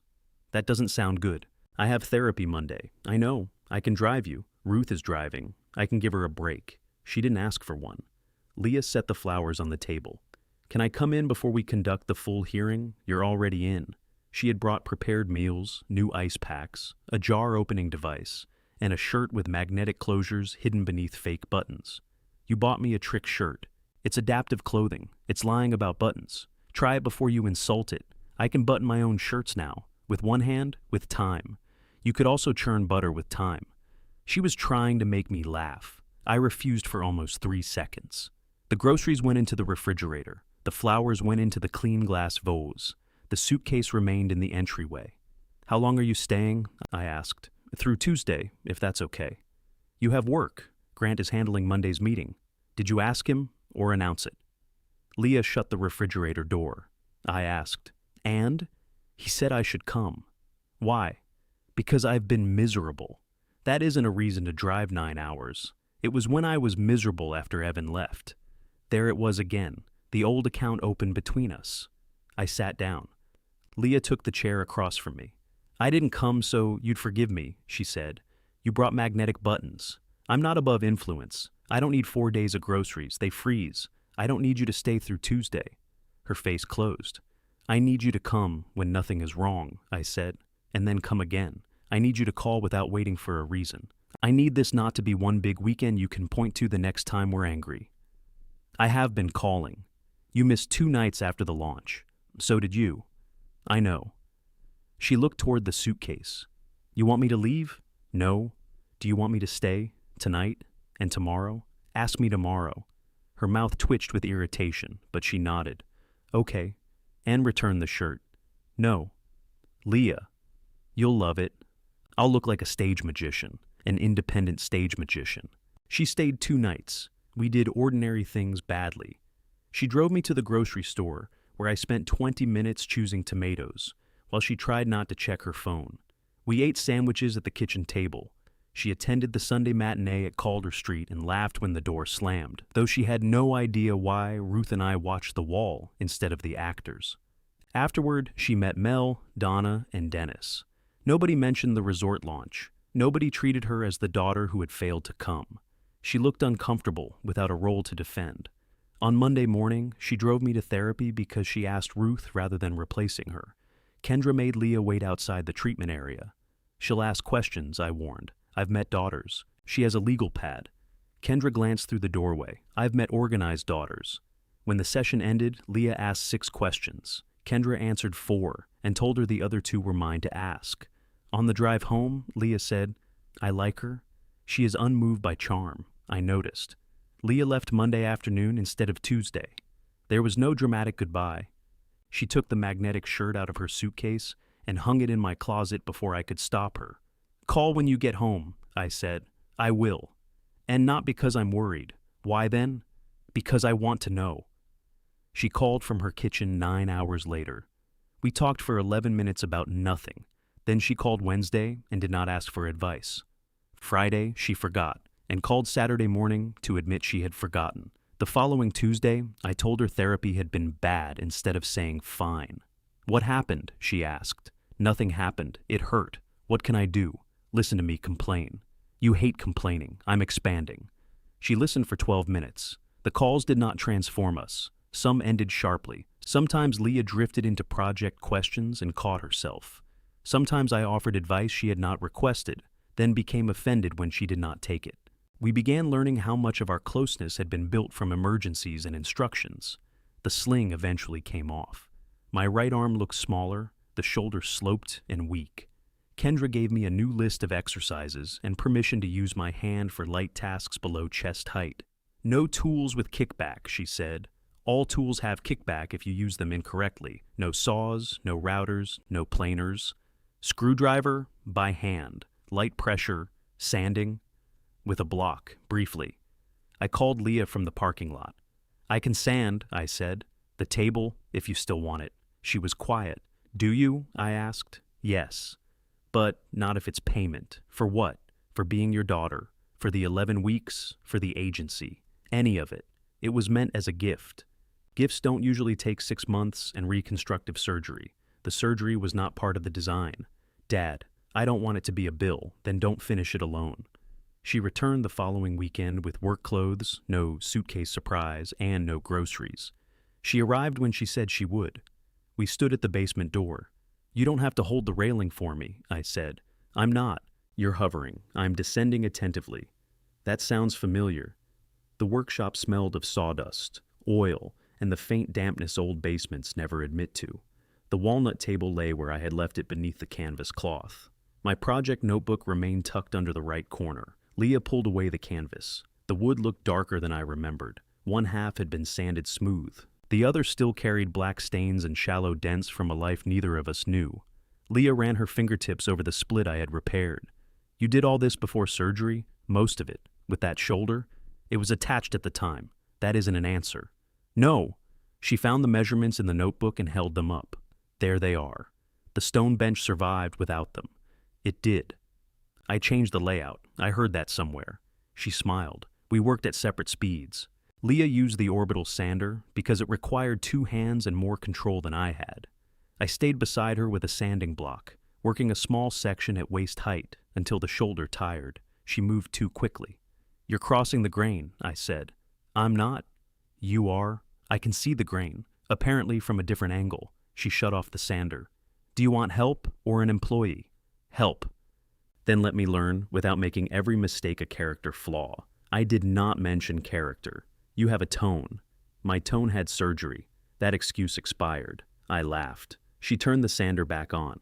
At lunch, we sat on the basement steps with bottled water. Dust clung to Leah's hair and made a gray stripe across her cheek. Aunt Ruth is still your emergency contact, she said. Yes. Are you going to change it back? Not yet, she nodded. You're not angry? I am, but I don't want you to change it because I drove here twice and sanded half a table. I want to become someone you would choose.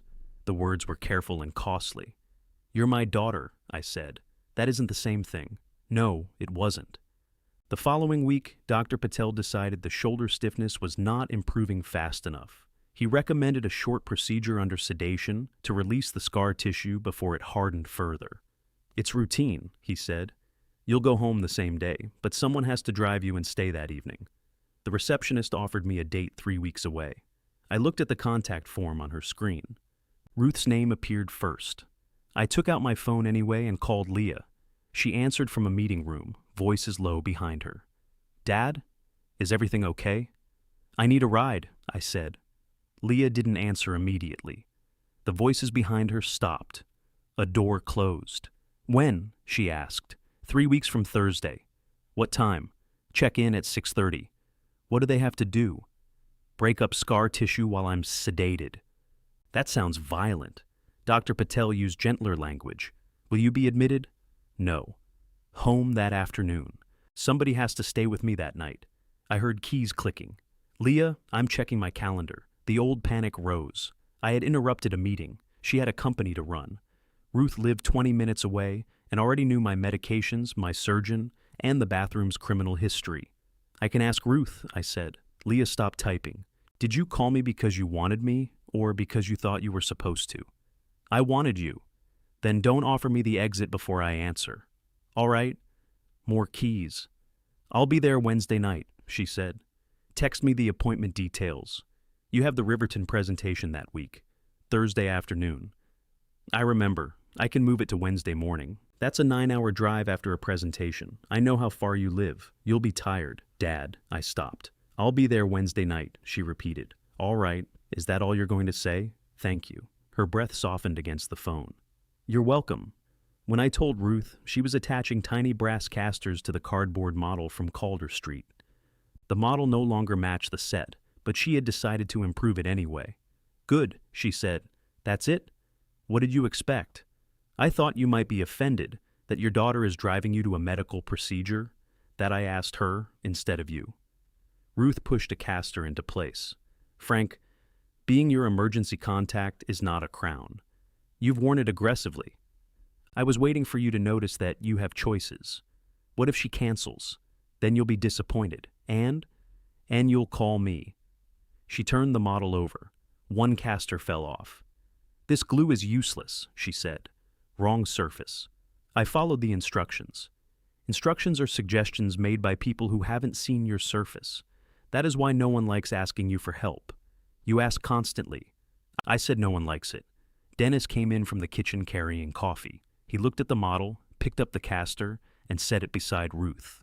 The important thing, he said, is that the real set has not collapsed. Yet, I said. He handed me a cup. I could hold it with my right hand now, if it was only half full. Dennis had remembered. He did not mention remembering. Leah returned the following Saturday to work on the table. She arrived at noon, exactly when she said she would, with Grant in the passenger seat and no overnight bag. They had stopped at a hardware store for sanding discs and disposable gloves. Grant entered the workshop wearing old jeans and the same clean white sneakers. You know those are going to be gray by the time you leave, I said. I bought them for this. You bought work shoes the morning of the work? I believe in intentional preparation. You remain committed to irritating me. I was told consistency matters. Leah pointed the orbital sander at him. You two can do this later. Grant had never worked with wood, but he was good at reading labels and did not pretend otherwise. He lined up finishing supplies on the bench, asked which rags could combust if disposed of incorrectly, and wrote oily on the lid of the metal disposal can in letters large enough to satisfy a fire marshal. While Leah sanded, Grant and I went upstairs for sandwiches. I encouraged her to stay at the resort, he said. I set my water on the table. She didn't tell me that. I'm telling you, not asking her to. Why? Because I thought the agency solved the problem. My mother used home care after her ankle. She preferred it. She didn't want me helping her dress or standing outside the bathroom, asking if she was alive. That sounds reasonable. It was. But she had asked for an aide. You had asked for Leah. I didn't ask. She promised. Grant nodded. That's different. Did you know she promised? I knew she planned to come. I didn't understand that it was a promise until afterward. Leah understands words. She also understands opportunity. Sometimes too well. I looked at him. He rubbed sawdust from the face of his watch. I'm not defending her. Everyone says that before defending someone. I told her she could handle the resort because you'd want her to. That part came from me. The decision was hers. Yes. He accepted the answer without trying to improve it. From the basement, the sander stopped. Are you talking about me? Leah called. Yes, Grant and I answered together. Make it useful, Grant smiled. She's been difficult, he said quietly. She comes by it honestly. No argument there. We returned downstairs. By late afternoon, the tabletop was smooth enough for the first coat of oil. I guided Leah through wiping it on in long passes. The walnut darkened beneath the cloth, gold and brown rising from wood that had looked tired and gray. Leah stopped halfway down the table. I forgot it could look like this. It always looked like this. It was black. That was on top. She bent to examine the grain. Grant stood at the other end, holding the work light. You made that sound like a metaphor, he said. It was wood, I told him. Of course. We finished the coat and left the table to cure. Leah washed her hands at the basement sink. A dark streak remained across her wrist. I have to come back next weekend, she said. If you want. We need 2 more coats. I can manage those. With one arm, I have 1.5 now. I'm coming. All right. The old argument waited nearby. She had work. She lived far away. I did not need her. Instead of bringing any of it into the room, I told her what time the first coat would be ready. She came back. She called before leaving, arrived 20 minutes late because of traffic, and did not turn the delay into a moral failure. We applied the second coat, ate soup June had taught me to make, and watched the walnut deepen. During the third coat, I stopped correcting her. She noticed. "You're quiet," she said. "I'm supervising. You haven't criticized my technique in 12 minutes. I'm growing." "Should we call Dr. Patel? Don't be dramatic." She smiled and kept wiping the oil along the grain. When the finish cured, we attached the legs. Dennis came to help because the top required lifting. I stood aside while he, Leah, Grant, and Ruth turned the table upright. "Slow," I said. 4 heads looked at me. "I know," Ruth said. "Protect the corner." "We know," Leah said. "The right leg is close to Frank," Dennis said. I put my hands in my pockets. They lowered the table onto its feet. Nothing cracked. Nobody dropped it. The shoulder remained attached to me. Leah walked around the finished table once, trailing her fingertips over the edge. "It's beautiful," she said. "Acceptable." Ruth slapped my good arm.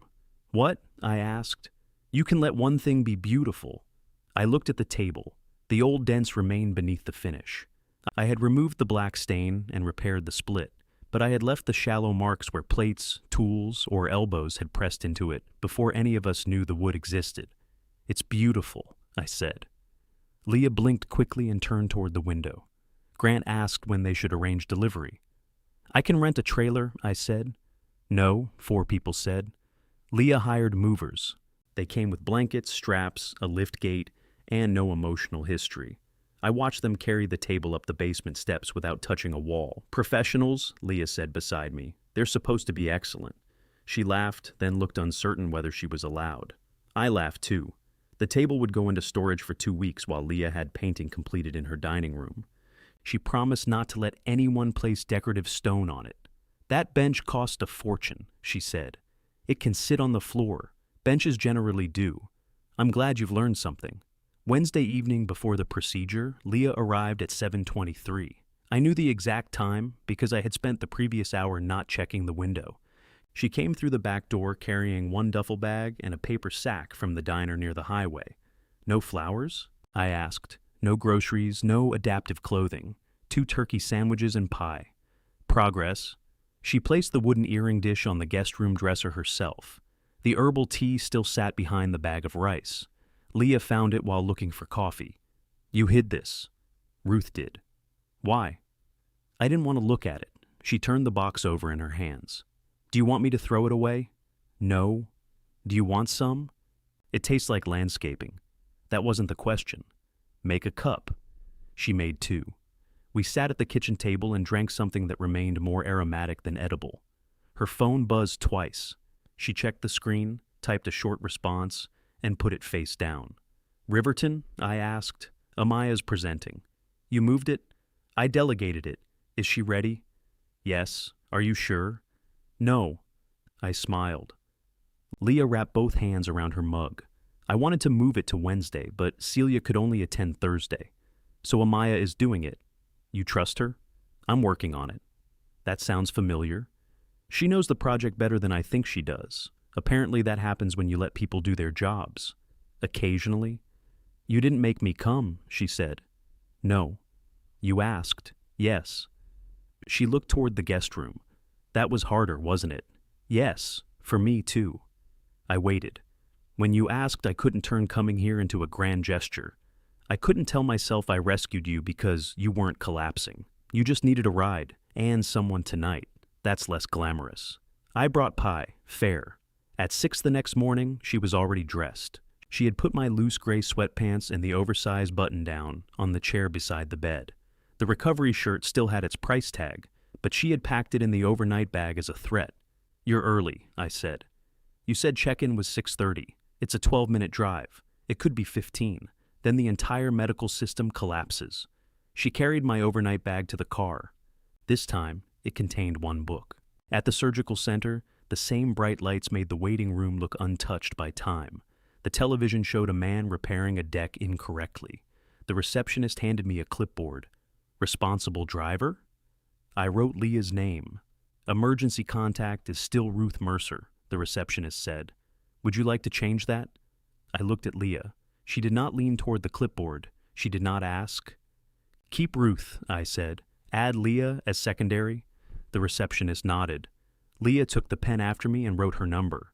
The nurse called my name. Before I followed her through the door, Leah touched my left sleeve. I'll be here, she said. I know. The procedure was shorter than the first. There was no new incision, only soreness and the strange looseness of a joint forced past its resistance. When I woke, Leah sat beside the bed with her laptop closed on her knees.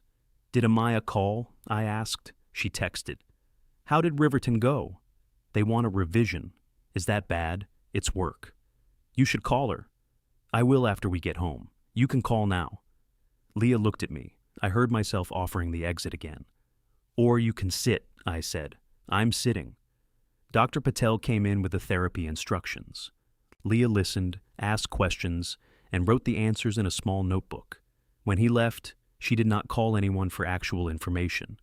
She already had it. At home, she helped me out of my coat. My arm felt heavy, not numb, and I could have fought the sleeve myself. Instead, I handed her the coat. Help me, I said. She did. She settled me in the recliner and brought water, medication, and one slice of diner pie. Then she sat in the straight-back chair where Ruth had kept watch after the first surgery. You can work, I told her. I know. You can call Amaya. I know. You don't have to stare at me. I'm not staring. You are. I'm staying. I looked at my daughter, at the closed laptop, at the phone she had left face down on the table. When she needed me, I had come without letting her see what it cost. When I needed her, I had pretended I didn't until resentment said it for me. This time, I asked. This time, she came.